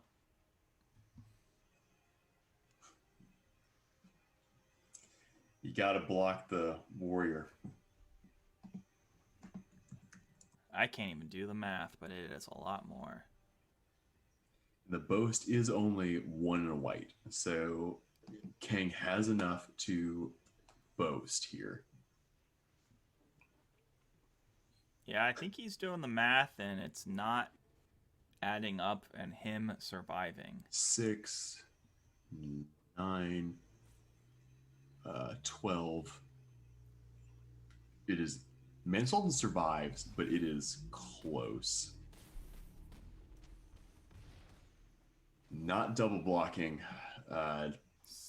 Saved him 1 turn, but man. There we go. Kang is our crowned cave dweller.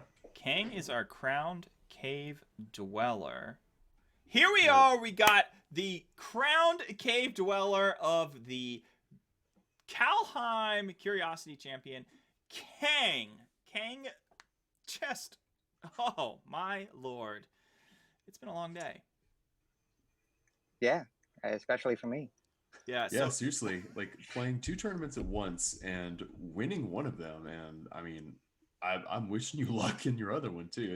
If you can win 2 tournaments at once, what will that mean to you? It means next time I got to go for 3. Well, so Kang, I gotta say, I was betting on you to win today because watching you throughout the season, being really one of the first players to recognize aggro as a true viable archetype within Kaldheim Curiosity.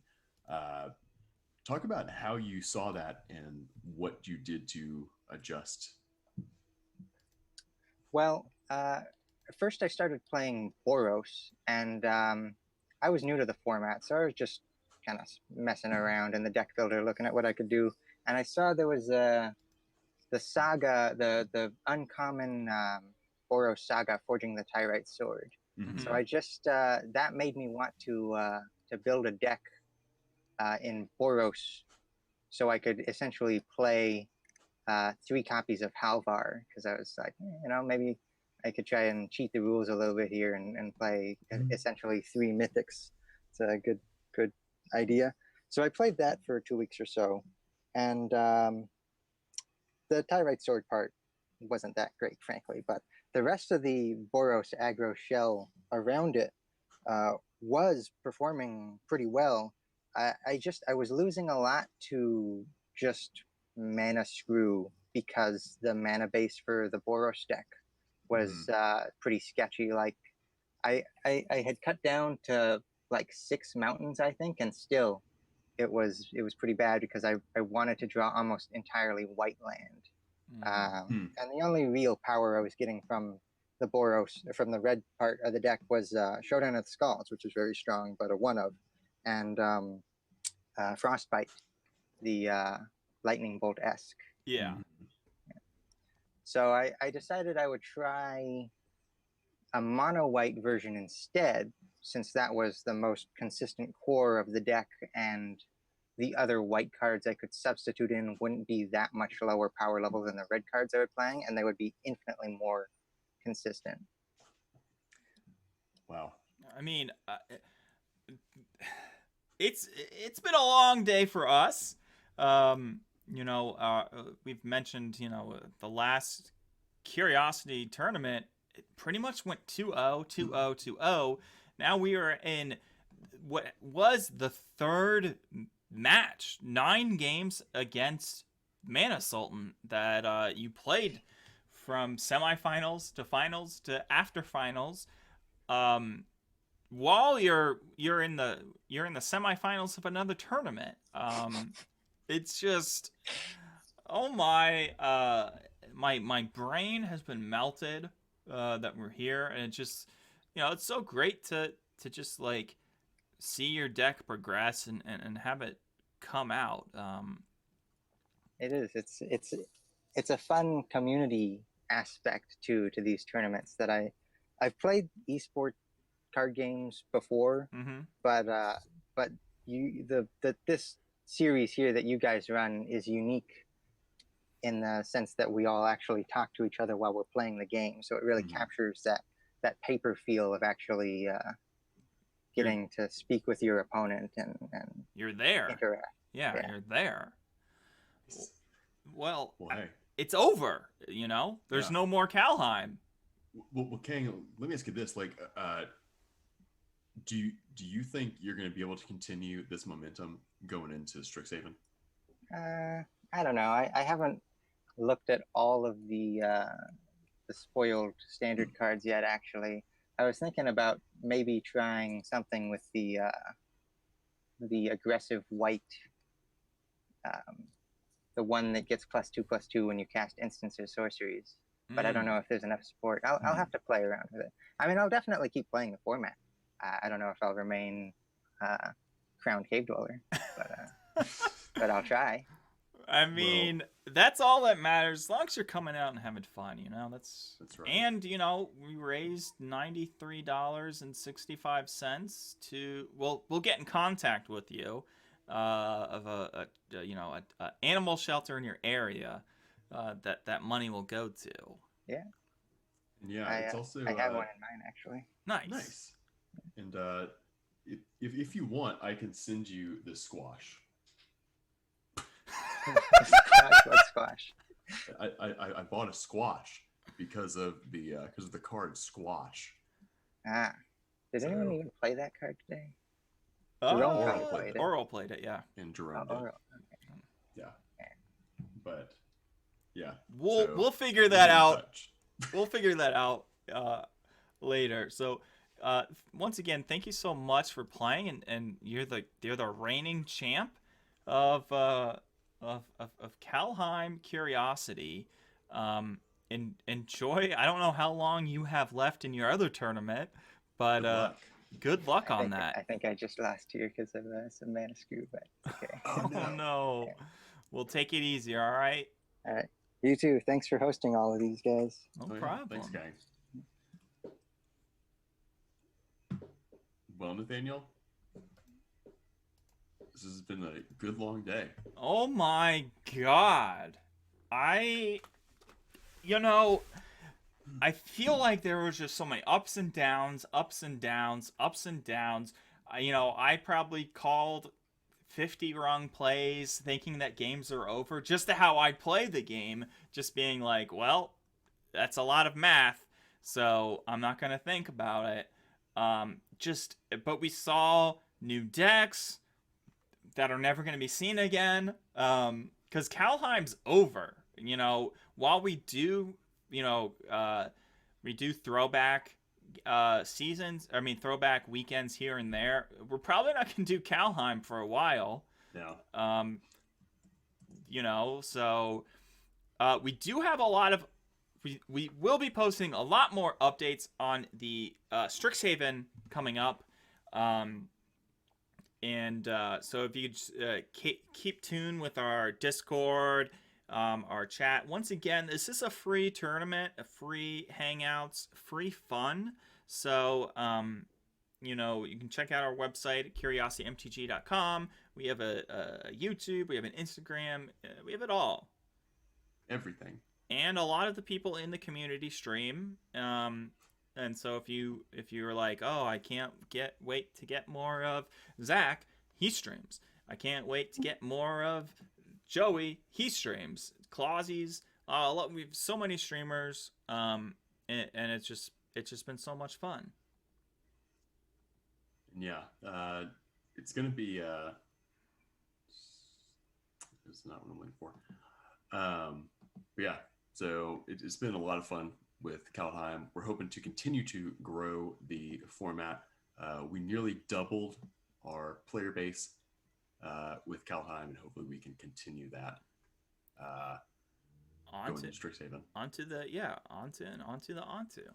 Well, I gotta say one more thing. Do you know what I'm gonna say? I don't know. Until next time, we're Curiosity! Nice. Oh my god.